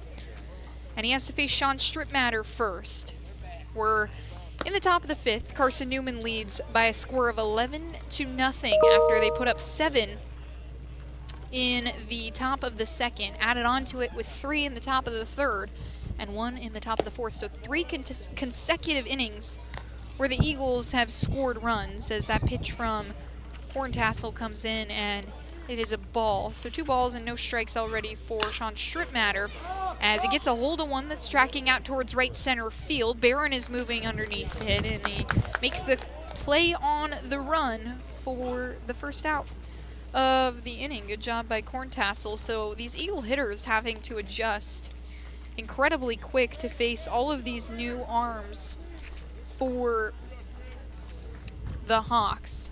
This being the 5th new arm that Carson-Newman has faced in this ball game. And now Trace Alexander will get a pinch hitting appearance. He'll come in for Colton Evans. And off speed from Horntassel, fired into the zone, and it is strike 1.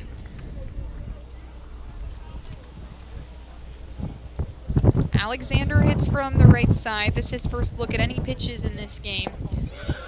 And Horntassel goes back to the fastball. It misses low. Lots going on in Carson-Newman land today as the Eagles softball team is on the road against the Tusculum Pioneers for a midweek conference series, and Alexander holds off of the 1-1 to make it 2-1.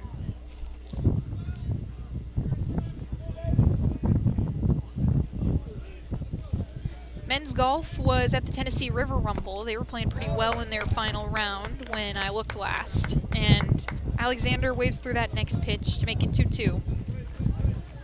Men's tennis beat Emory and Henry 4-0 earlier today, and here comes the 2-2. Alexander fouls it back. Carson-Newman softball won game 1 against Tusculum 3-1, and Michael Graves, I'm sure, trying to avoid the split against the Pioneers. As here comes the 2-2. Alexander cuts on it. It's dropped by Tattershaw, and he will tag out Alexander for the second out of the inning. So 2 away for the Shorter Hawks, and that brings up Cole Nathan, who was 3 for 3 today with 3 RBIs.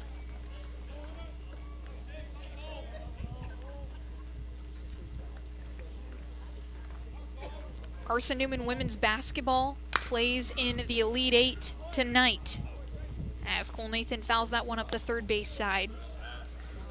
They play number 2 Grand Valley State at 6 p.m. in Pittsburgh, Pennsylvania. Andrew Rogers will be on the call for that one. And it's going to be an exciting one for the Eagles, making their Elite 8 appearance under Mike Mincy as Cole Nathan holds off of a breaking ball from the lefty, and rightfully so. It misses low, so 1-1 with 2 outs. Nobody on base. Cole Nathan digs back in from the right side. Like I said, 3 for 3 today in his last at-bat. He hit a ground ball into left field. Curve ball from Horntassel misses high, and it's 2-1. Eagles and Grand Valley State will play at Duquesne University. Beautiful arena, going to be a great venue for it as this fastball comes in at the toes of Nathan, and it's a 3-1 count for the former All-Sac second baseman, All-Sac second team last year for the Eagles, where he was second in just about every offensive category to Logan Floyd. And he takes a ground ball to third base where Henriquez gloves it down. Throw is in time, and that's the inning. So the first 1-2-3 inning since the top of the first for the Shorter defense. And now they get to try and chip into this Carson-Newman lead as we move into the bottom of the 5th. Stay with us here on the Eagles Sports Network. We love to cheer for our home teams, like the Eagles. It means more when we're rooting for the people we know. Did you know Tri-Lite is your home team internet provider? We're right here in Jefferson City, serving the people we know with our ultra-fast, ultra-reliable fiber broadband network. And we'd love to serve you. Learn more at trilite.net or by calling 833-847-0824. Go Eagles! How do you know you're in a community, not just a town? Well, strangers smile as they walk by. They refill your coffee without you asking. And when you ask directions, people offer to walk you there. Communities give more. The way you know when you walk into First Bank that you are in a real community bank. Great products, direct access to your local bankers, and relationships that can last a lifetime. Don't just have an account, have a community with First Bank. Member FDIC.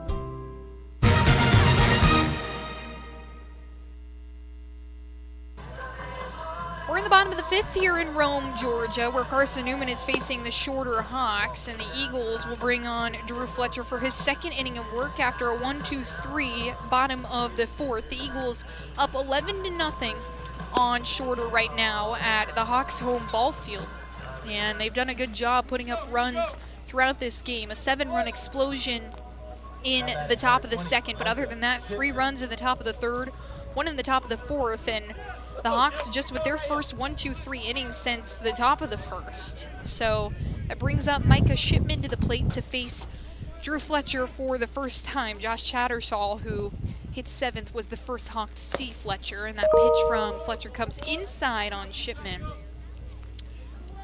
for ball 1.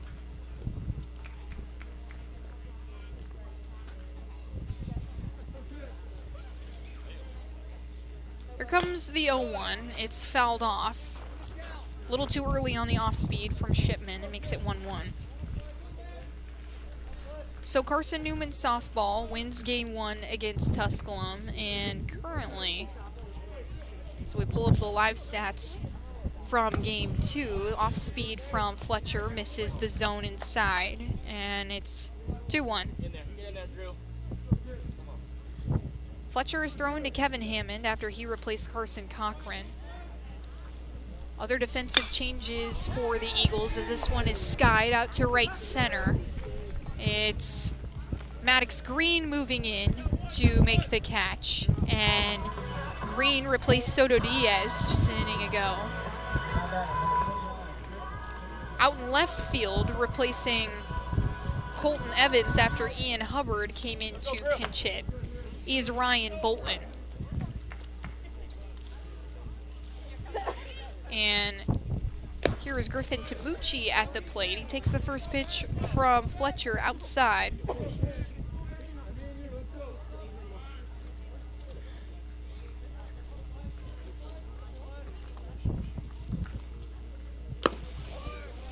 Next one is outside and high as Kevin Hammond tells Fletcher to settle in here. And it's a 2-0 count to Tamucci. Tamucci is 0 for 2 today. He hit a ground ball to Logan Floyd in his first at-bat at first base, and then grounded out to Cole Nathan at second in his last at-bat. As Fletcher misses the zone again outside, and it is 3-0. As the freshman tries to find the zone, he waves off the call from Hammond, and here comes the 3-0. Breaking ball that misses, so a 4-pitch walk from Drew Fletcher puts Tamucci on base. This is the 6th freebie from the Eagles staff in this ball game. No runs yet to score yet for Shorter. It is 11-0 as Carson-Newman trying to win another non-conference matchup. And we'll bring you back to what's going on in Carson-Newman land in general as Fletcher fires the first pitch to Wilmer Henriquez. The third baseman finally finds the zone, and it is 0-1 to Henriquez, who is 0 for 1 today. He reached on a walk in his first at-bat, but struck out the last time around against Eli Norris. Comes the 0-1, and Henriquez up the third baseline, out of the reach of the diving strip matter. It is a fair ball. Tamucci is making his way around second. He's in to second, or to third base, but the tag is made by strip matter.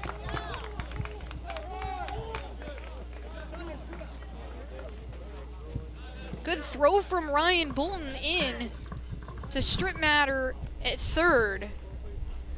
And the tag is laid down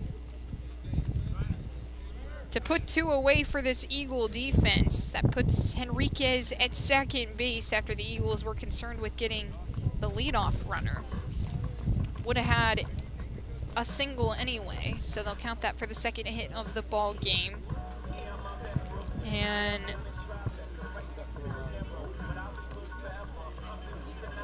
Wes Timmons wants a conversation with the officiating crew, and I think rightfully so. That was a pretty close play over there at third base. Strip matter looked like maybe he got clipped by the cleat of Tamucci, who was sliding in feet first. It is 4-0 Carson-Newman for Eagles softball against Tusculum. It is the bottom of the second. Reagan Rowan with the start in that ball game. The Eagles did win game 1 as well. Carson-Newman men's golf finishes 10th at the Tennessee River Rumble after an even par round 1. They shoot 22 over in round 2 and 11 over in round 3 after a great start to the day, but a couple good finishes from the Eagle lineup. Bowen Wentz was playing as an individual, but he was the highest finisher for Carson-Newman. That's always how it goes in golf world.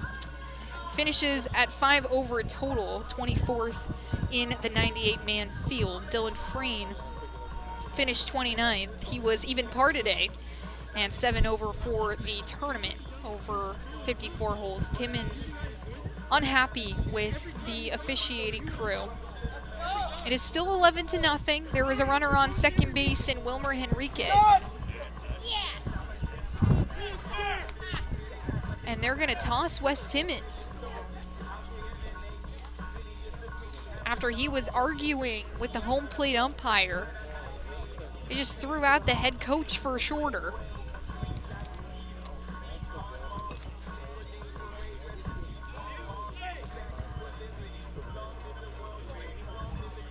So they're going to bring out a new third base coach. Sean Strittmatter getting checked by the athletic trainer from shorter, wrapping up his finger after it got cleated. There's 2 outs for Carson-Newman in the top of the 5th, and the Hawks still trying to get on the board with a run. They've got Henriquez at second and Michael Barron, the center fielder, at the plate. Just 1 out, though, for this shorter lineup to work with. Eagle coach and staff having a conversation with Jake Carlson over at first base.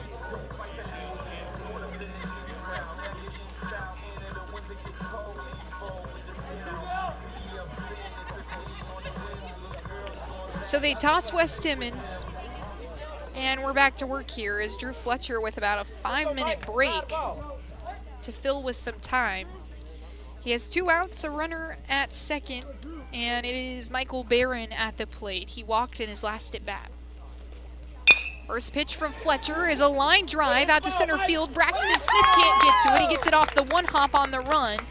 And Henriquez comes in to score. Cole Nathan bobbles the throw in, but it wouldn't have mattered anyway.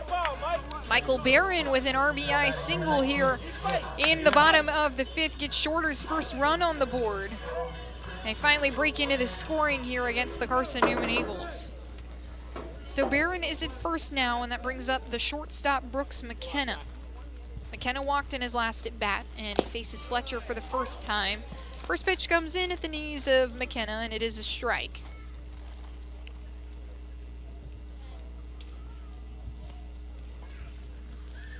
So 0-1 to McKenna.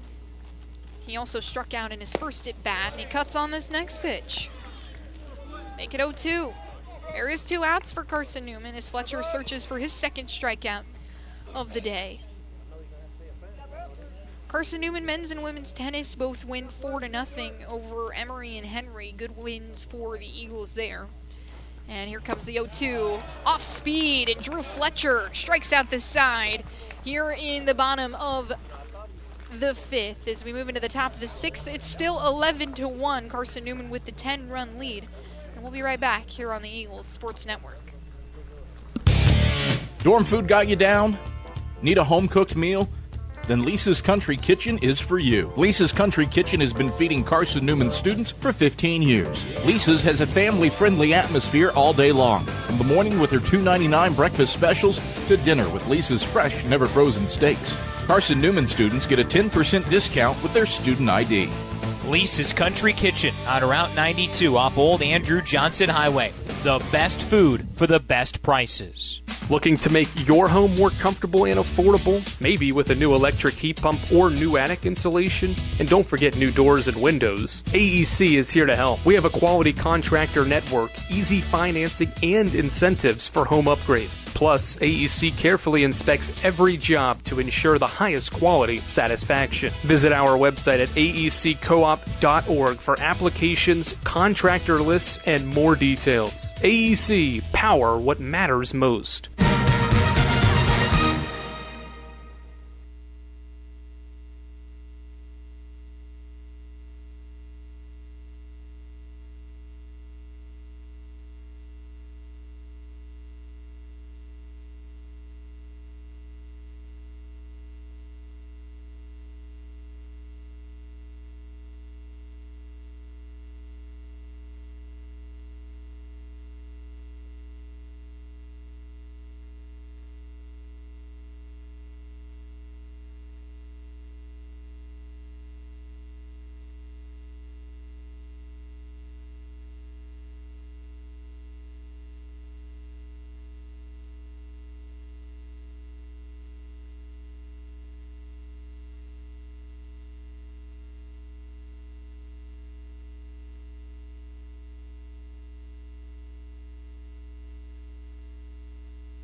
Curtis Wells will take over from Dakota Corntassel after Shorter finally breaks into the scoring in the bottom of the fifth. They tack on a run thanks to an RBI from Michael Barron that brought Wilmer Henriquez around to score, back-to-back hits that allowed that to take place. And now Carson-Newman will join each other in the dugout. And the first pitch from Curtis Wells is a fastball to Logan Floyd that misses the zone for ball one. Floyd is 0 for 3 today as he takes the next pitch at his letters for ball two. Typically a 404 hitter this year and not playing too far from home as his parents live just up the road. Floyd out of Adairsville, Georgia, just about 20 minutes away from here. Next pitch is at his eyes, ball three. Tattershaw asks Curtis Wells to settle in here. Floyd not too far away from University of Georgia, where he's from, and he takes the next pitch. And he'll reach base for the first time here today with a walk. Just the fourth free base that this Shorter staff has given up in this ball game. That brings up Maddox Green, who was 1 for 1 today. Hit a ground ball to third base in his first at bat. And here comes the first pitch from Wells. It's inside at the knees of Green for ball one. So 5 straight balls to open things up from Curtis Wells. Floyd, who's on first base, like I said, not too far from home, but he's an Alabama fan, weirdly enough, even though he comes from Georgia. And this pitch from Wells finally finds the zone. So 5 straight balls before the strike, and Maddox Green takes for a 1-1 count. Green, the freshman out of Deep Gap, North Carolina, takes again at the knees, but it's down the middle of the zone, and it is strike 2. He's a baseball player here at Carson-Newman, but also plays football for the Eagles football team, and he hits a line drive up the right field line. It's leaking into foul territory and over the right field wall. It'll stay 1-2. So he hopped over from the football team in the fall after Carson-Newman played their Orange and Navy World Series, where they really get to get accustomed to each other and kind of how they play, see what the squad is looking like before the spring season hits. Obviously, Green not a part of that. He was playing with the Carson-Newman football team, and he said it's been a little bit challenging to adjust as he fouls another pitch back from Wells. So we're looking at pitch number 6 of the at-bat coming up here. But Coach Griffin has spent a lot of time with him to kind of buy into this squad, and the team has welcomed him with open arms and making a lot of starts in this lineup with Carson-Newman. He gets underneath the ball, lofts it all the way out to left center, where Shipman is moving underneath it, and the left fielder makes the catch at shoulder height for the first out of the inning. So Maddox Green now 1 of 2 today, and that brings up Tanner Kilgore, who is 1 of 3. His lone hit came in the last at bat. He hit a double to left field, a line drive. He's got Logan Floyd at first base. Chance for an RBI here in this ball game. And he takes the first pitch and off speed. That's down the heart of the zone.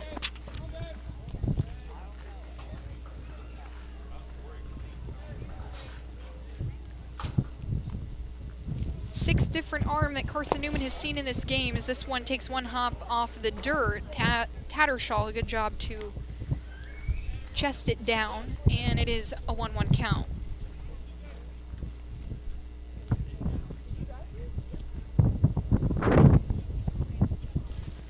Floyd a couple shuffles off first, nothing there. That pitch on the inner half and good for strike 2 on Kilgore. Kilgore hits 250 this season. Gets some encouragement from his dugout as the Eagles look to continue to add to their 11-1 lead. And that pitch, breaking ball, too far outside, makes it 2-2.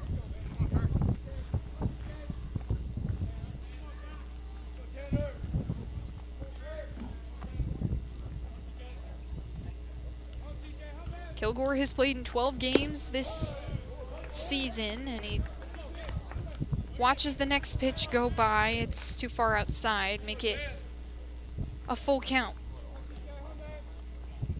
Last time Kilgore saw time was in Game 2 against Tusculum, where he was 0 for 0. And that pitch, a breaking ball, inner half and good, so a strikeout for Curtis Wells. Puts 2 outs on the board for the shorter defense and brings up Braxton Smith. The Eagles have stranded 4 runners in this ball game. That's nothing compared to some of the earlier games in the season where they were leaving runners in scoring position. The runner on board is Logan Floyd. He's at first base. Braxton Smith, the center fielder, turns towards the catcher, Tattershaw, as that pitch was coming inside on him. But it is a ball. It doesn't clip him.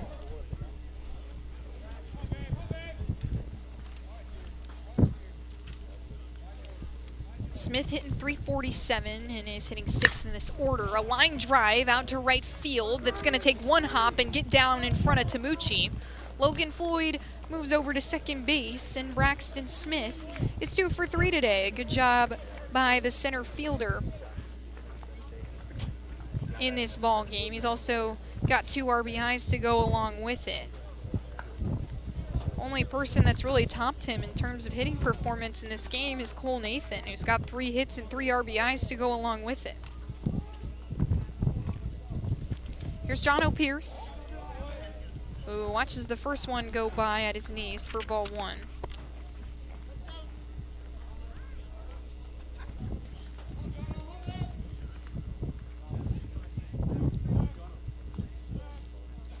Logan Floyd is at second, Braxton Smith at first as that pitch is fired into the zone this time. So a 1-1 count to Pierce. Jono is 1 for 2 today. Hit a line drive up the right field line in his first at bat and came around to score twice. He was hit by a pitch in his second at bat as he skies this one up towards the Carson-Newman dugout, and it's going to be out of play as Wells had tracked it all the way to the netting. Pierce will step back into the box. It is a 1-2 count for the junior shortstop.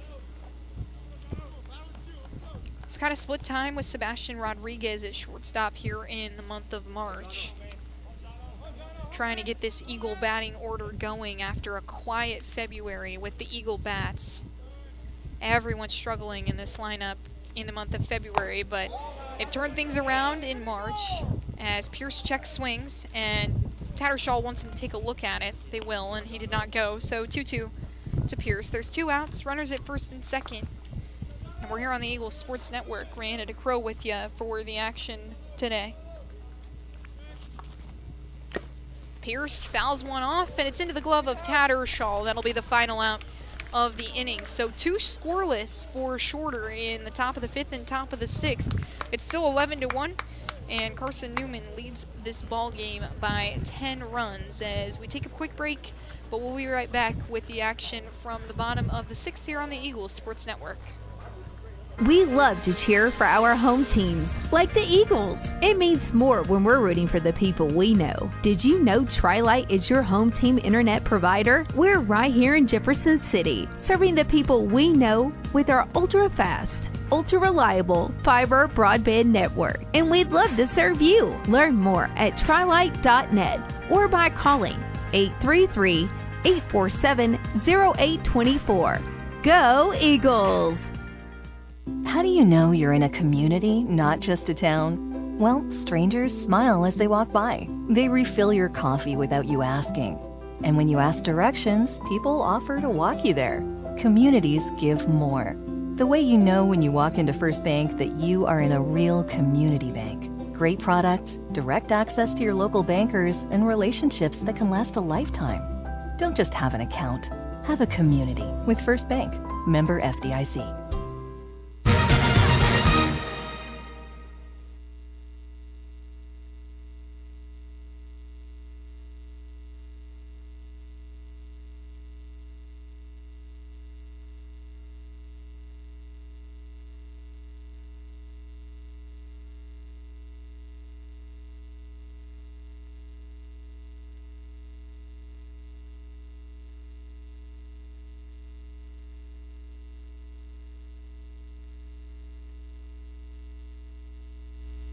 Well, it's Isaiah Sims to lead things off here in the bottom of the 6th. Carson-Newman leads 11-1 as we check in with you here on the Eagles Sports Network for this midweek action out of conference for Carson-Newman and shorter as they play a Conference Carolina squad. The first pitch from the new arm on the mound, Aaron Bobo, is a ball in the dirt, and Kevin Hammond digs it out. So 1-0 to Sims, who is responsible for one of Shorter's 3 hits in this game. Same thing from Bobo. It hits off the front of the plate and bounces into the netting to make it 2-0.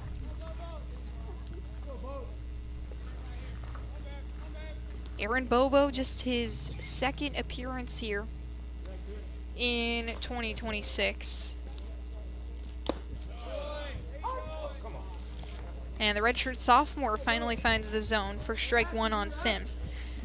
Sims is 1 for 2 today. He hit a ground ball to third base in his first at bat. That was his hit, and eventually reached second on a throwing error and lined out to center field in his last at bat. That pitch from Bobo off the front of the plate again for ball 3. He's been in the dirt on 3 of these pitches.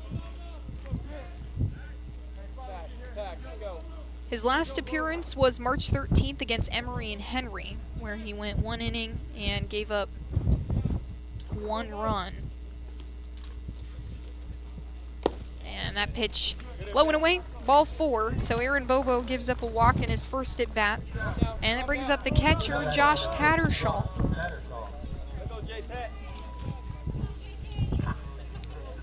Seventh freebie of the game from the Carson-Newman bullpen.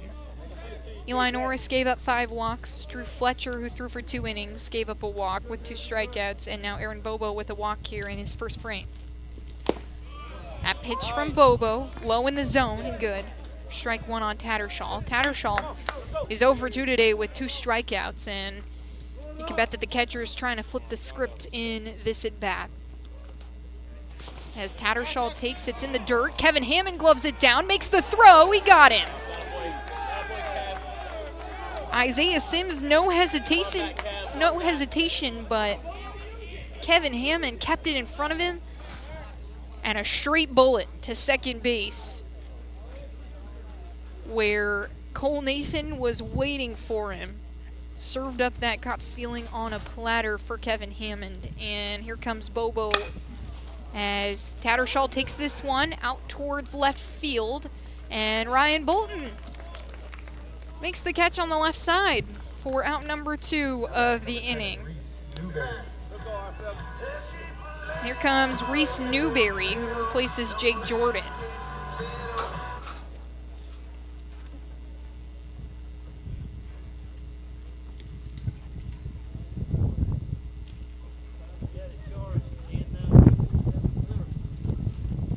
Kevin Hammond will go have a conversation with Aaron Bobo after Two have been retired now for Carson-Newman. Isaiah Sims caught stealing by Hammond, and then that line drive into left field caught by Ryan Bolton. And now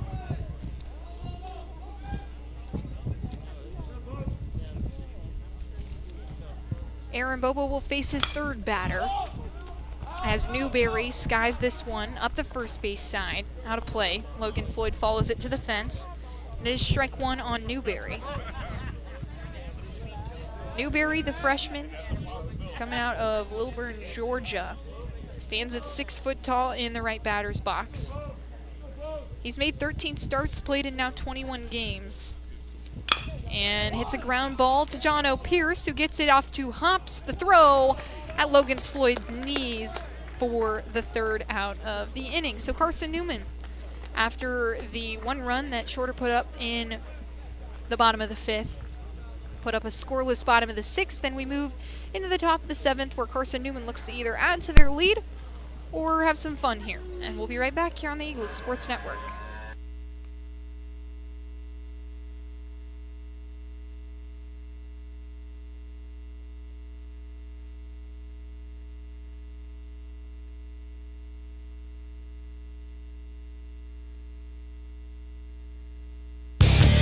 Dorm food got you down? Need a home-cooked meal? Then Lisa's Country Kitchen is for you. Lisa's Country Kitchen has been feeding Carson-Newman students for 15 years. Lisa's has a family-friendly atmosphere all day long, from the morning with her $2.99 breakfast specials to dinner with Lisa's fresh, never-frozen steaks. Carson-Newman students get a 10% discount with their student ID. Lisa's Country Kitchen on Route 92 off Old Andrew Johnson Highway. The best food for the best prices. Looking to make your home more comfortable and affordable? Maybe with a new electric heat pump or new attic insulation? And don't forget new doors and windows. AEC is here to help. We have a quality contractor network, easy financing, and incentives for home upgrades. Plus, AEC carefully inspects every job to ensure the highest quality satisfaction. Visit our website at aeccoop.org for applications, contractor lists, and more details. AEC, power what matters most.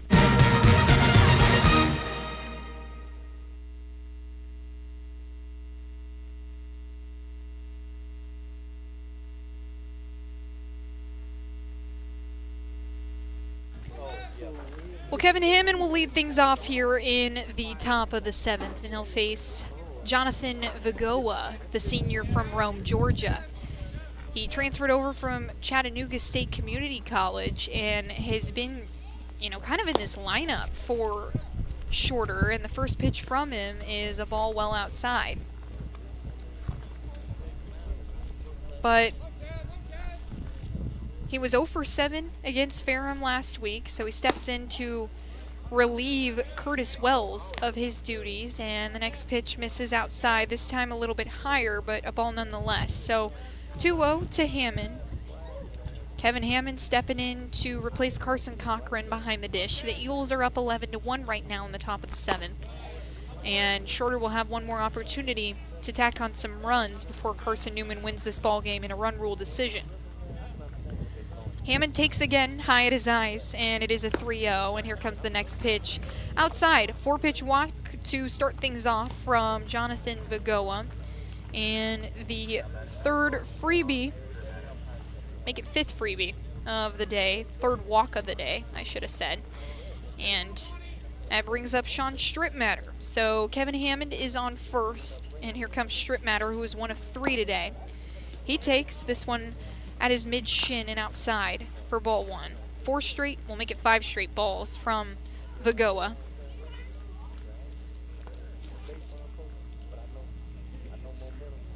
Here comes the 1-0, and finally finds the inner half for strike 1. So 5 straight balls before a strike. Curtis Wells did something very, very similar in the top of the 6th. Carson-Newman has been scoreless for the last 2. They do have 11 runs, though, after 7 in the top of the 2nd, 3 in the top of the 3rd, and 1 in the top of the 4th. Stripmatter battles one back, and it is 1-2.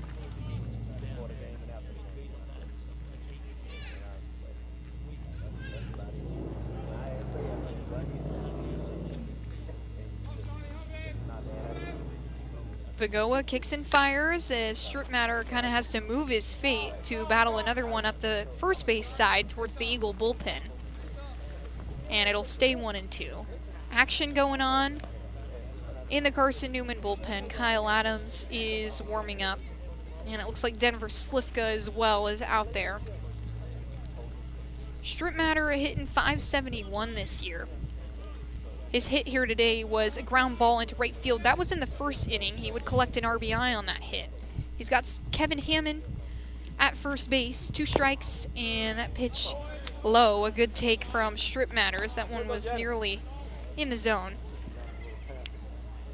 We're looking at pitch number 6 coming up here as Stripmatter has battled a few off. And here it comes. Stripmatter, a line drive into right field where Tamucci creeps underneath it and is comfortable to make the catch right in front of him for the first out of the inning. So 1 away for the shorter defense.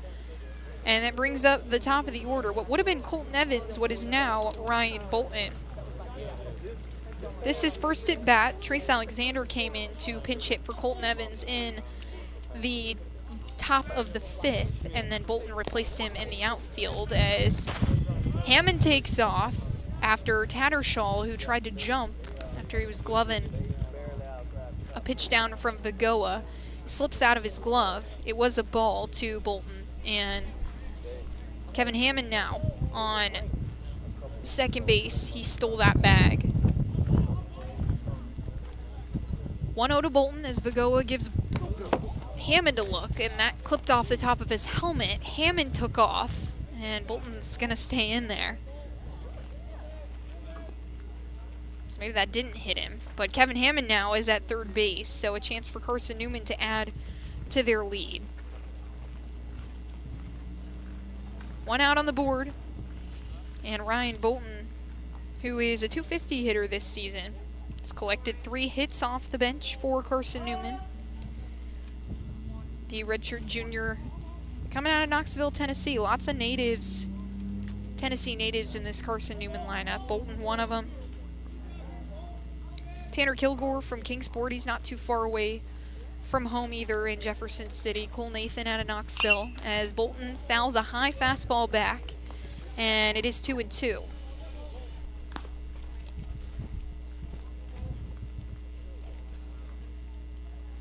Me and Ryan Bolton before this game, we're talking about what a nice day it would be to play some golf. Bolton played golf in high school, also baseball, and eventually ends up playing baseball in college. He battles another one back. Makes it 2-2.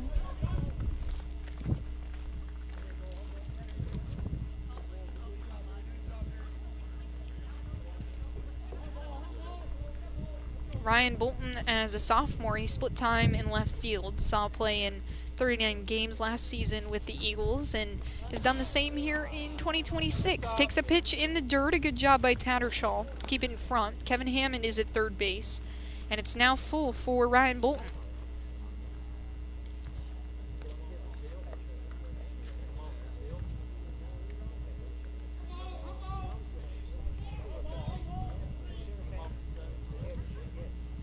Bolton played in that final game against Tusculum as he hits one high into the air. It's going to be foul again. Pitch number 8 coming up here for Ryan Bolton's at bat. He was 0 of 0 in the game against Tusculum. Not quite sure if he recorded a plate appearance. Last time he recorded a hit was in Game 1 against Tusculum. He was 2 of 1 in that ball game. As he fouls another high fastball back. Good job to get on that one upstairs and foul it away. It is still a full count. There's 1 out on the board. Kevin Hammond is at third with a chance to add to the Eagles' 10-run lead.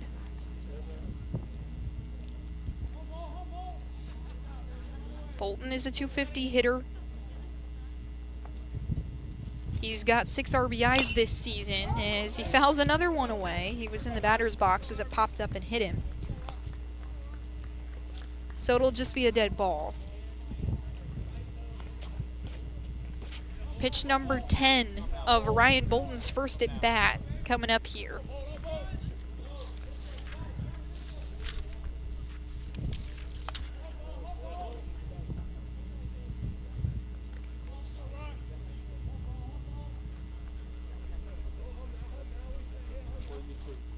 Ryan Bolton is 5 of 14 with runners in scoring position, and he rips one up the third baseline, but it's foul.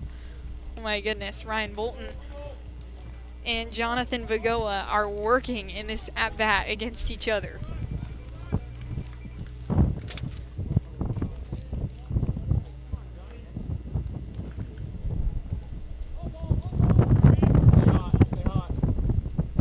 Wind still coming in from straightaway center field. And here comes the payoff again. Vagoa takes his time, finally kicks and fires. Bolton right up at his shoelaces. It hits off the cleat of Vagoa. Bolton is digging towards first, and he doesn't get there in time, but he does have an RBI as Kevin Hammond comes in to score. And it's now 12-1, a hard hit ball by Ryan Bolton. He'll pick up an RBI in his first at bat. And that's going to bring in Alex Ring to pinch hit.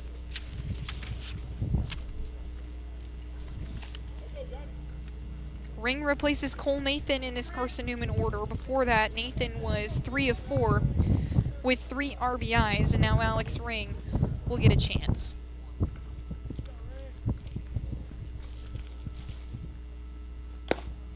Vagoa fires, and it is a first pitch strike to Alex Ring. Vagoa is listed as a catcher on this shorter roster, and he fires upstairs on Ring for ball 1. Alex Ring has made pinch hit appearances here and there for Carson-Newman throughout the season, and he hits this one up the third base side and fouls to make it 1-2. He's recorded 3 at-bats here in 2026, just 1 hit to his name this season. That 1 hit coming in the game, the final game against Cedarville, where the Eagles won 23-4, nearly turned on an off-speed from Vagoa, but holds back just in time to make it 2-2.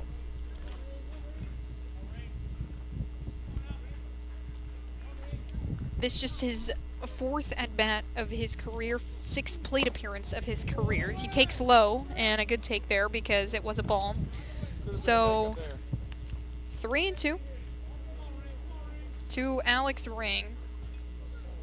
12-1 Carson-Newman. Nobody on base and 2 outs for the shorter defense.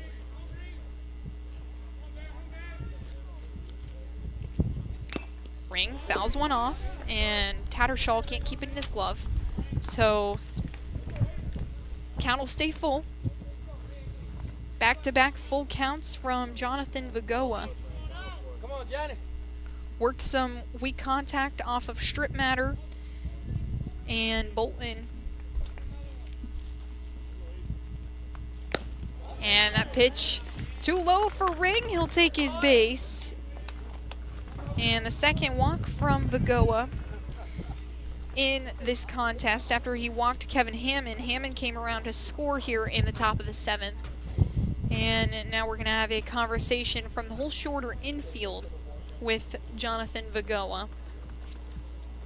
Shorter put up their lone run in the bottom of the 5th. That was after Wilmer Henriquez hit a line drive up the left field line.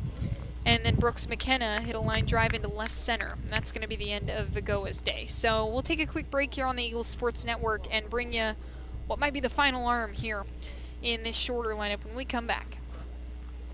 Domino's Pizza in Jefferson City and Morristown wants to help feed your business. When you're hungry at lunch, show your business card at Domino's in Jefferson City and Morristown when you make your purchase for pickup or delivery to get 25% off the entire order. That's 25% off your order at Domino's in Jeff City and Morristown when you show your business card. Call 865-471-6700 to get a pizza. Domino's, the official pizza of the Carson-Newman Eagles. In 2025, we celebrate 130 years of Carson-Newman athletics. Over the years, the teams at Carson-Newman have been known for their toughness and Christian spirit. Through the decades, teams and individuals playing at the highest levels have brought recognition for this little school on the banks of Mossy Creek. While we remember the past, we look towards the future. So join the Eagle Club today as we continue to support our athletes and coaches through funding and facilities. Talons up. Join the Eagle Club today. Visit seeandeagles.com/Eagle Club.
Well, Logan Floyd will be the first batter to face this new arm in Bennett Reeves. And the first pitch from Reeves is a fastball that hits low and away for strike one.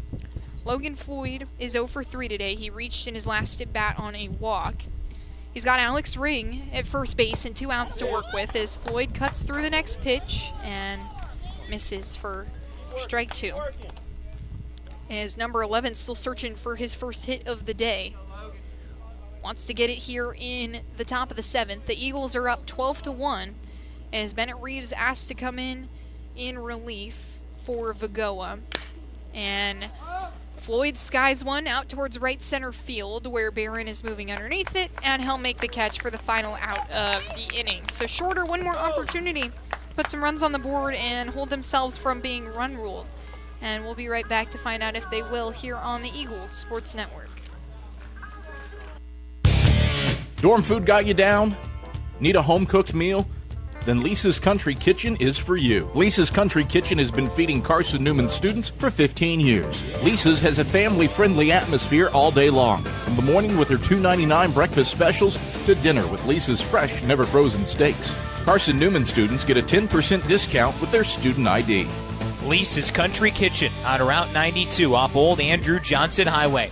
The best food for the best prices. Looking to make your home more comfortable and affordable? Maybe with a new electric heat pump or new attic insulation? And don't forget new doors and windows. AEC is here to help. We have a quality contractor network, easy financing, and incentives for home upgrades. Plus, AEC carefully inspects every job to ensure the highest quality satisfaction. Visit our website at aeccoop.org for applications, contractor lists, and more details. AEC, power what matters most.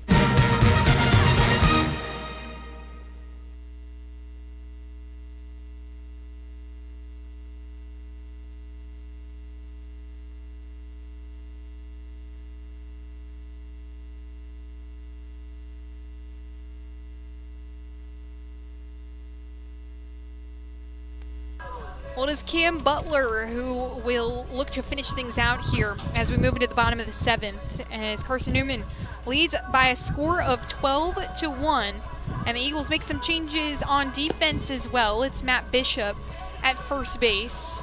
Aiden Gibson is at third as well, and Cam Butler will look to close things out here. The lefty is a freshman from Hickson, Tennessee. He stands at 6 foot tall, and like I said, throws from the left side. 3 pitches in the arsenal for Butler. He's got a fastball, slider, and changeup. And it is Jamison Van Ness behind the dish doing the catching for him. He replaces Kevin Hammond. Number 9, Cam Adams.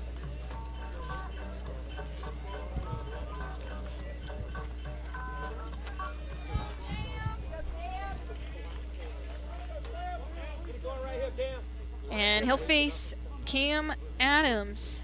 So the two Cams against each other. And here comes the first pitch. It's cut on by Adams and missed for strike one from Butler. Butler has made just one other appearance here in 2026. He threw for a third of an inning against Cedarville, where he gave up one hit but also collected a strikeout. Lots of wiggle room, not a lot of pressure for Butler as he draws a ground ball to Matt Bishop, which is fielded on his left side. And he taps the bag for the first out of the inning. So the freshman Matt Bishop recording an out here towards the tail end of this non-conference game.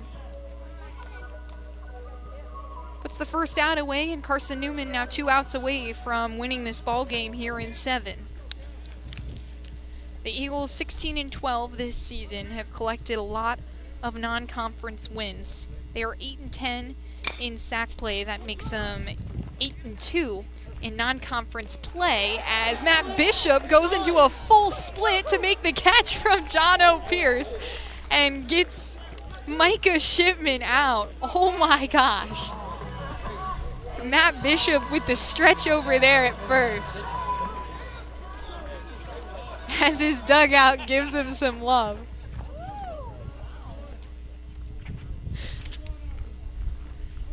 And Cam Butler now has put the last 2 batters away. He'll face Griffin Tamucci, the right fielder, for the first time. The first pitch to Tamucci is a strike.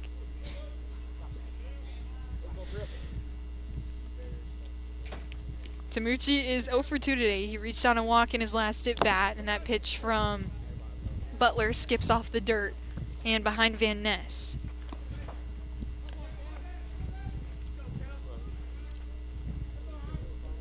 The Eagles trying to find some life in their bullpen after earlier in the season a couple of their major relievers went down with injury. Look at Jackson Underwood, who's unavailable for the rest of the season, as well as Branson Angel has a good off-speed from Butler. Catches Tamucci way early. Makes it 1-2. Tamucci yet to strike out in this ball game. Butler looking to be the first one to put him down in that fashion, and he misses outside on the lefty, makes it 2-2. Eagles tack on a run in the top of the 7th to make their lead 11. And here comes the 2-2 from the lefty Butler. It's fouled towards the Eagles dugout.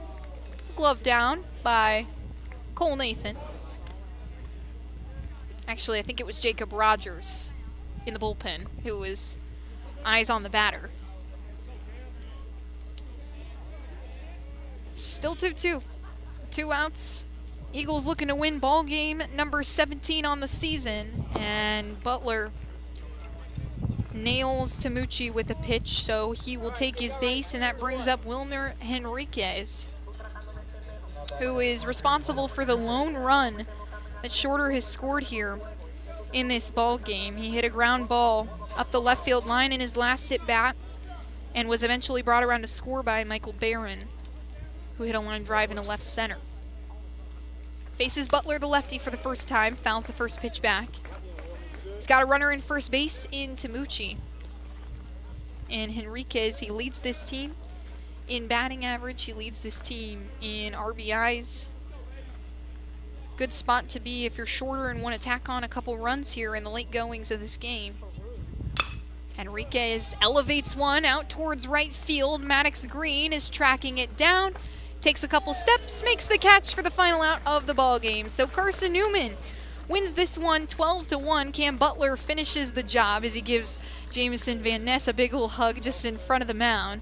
Matt Bishop gives Aiden Gibson a hug, the 2 corner infielders giving each other some love. And the Eagles now collect win number 2 in a row, and they are 9-2 in non-conference games. They level the all-time series against Shorter at 9 apiece. And The Eagles will go on to play Newberry at home this weekend. They return to the Silver Diamond Baseball Complex for the first time in 2 weeks. They played a road series against Emory and Henry, a road series against Tusculum. Now they come home to face the Newberry Wolves, who currently are 4th in the South Atlantic Conference, having a great season at 13-6. So we'll see how that one plays out. First game is on Friday at 2 p.m. and then games 2 and 3 scheduled for 12 p.m. and 3 p.m. on the Eagles Sports Network. For all of us here at Carson-Newman, you should go check out Andrew Rogers' call of the Elite 8 on the Eagles Sports Network as well. That one tips off at 6 p.m., just about an hour and a half. So go get some dinner, go listen to Andrew Rogers, and for the time being, I'm Rhianna DeCrow. Thank you so much for listening, and that's all from Rome, Georgia.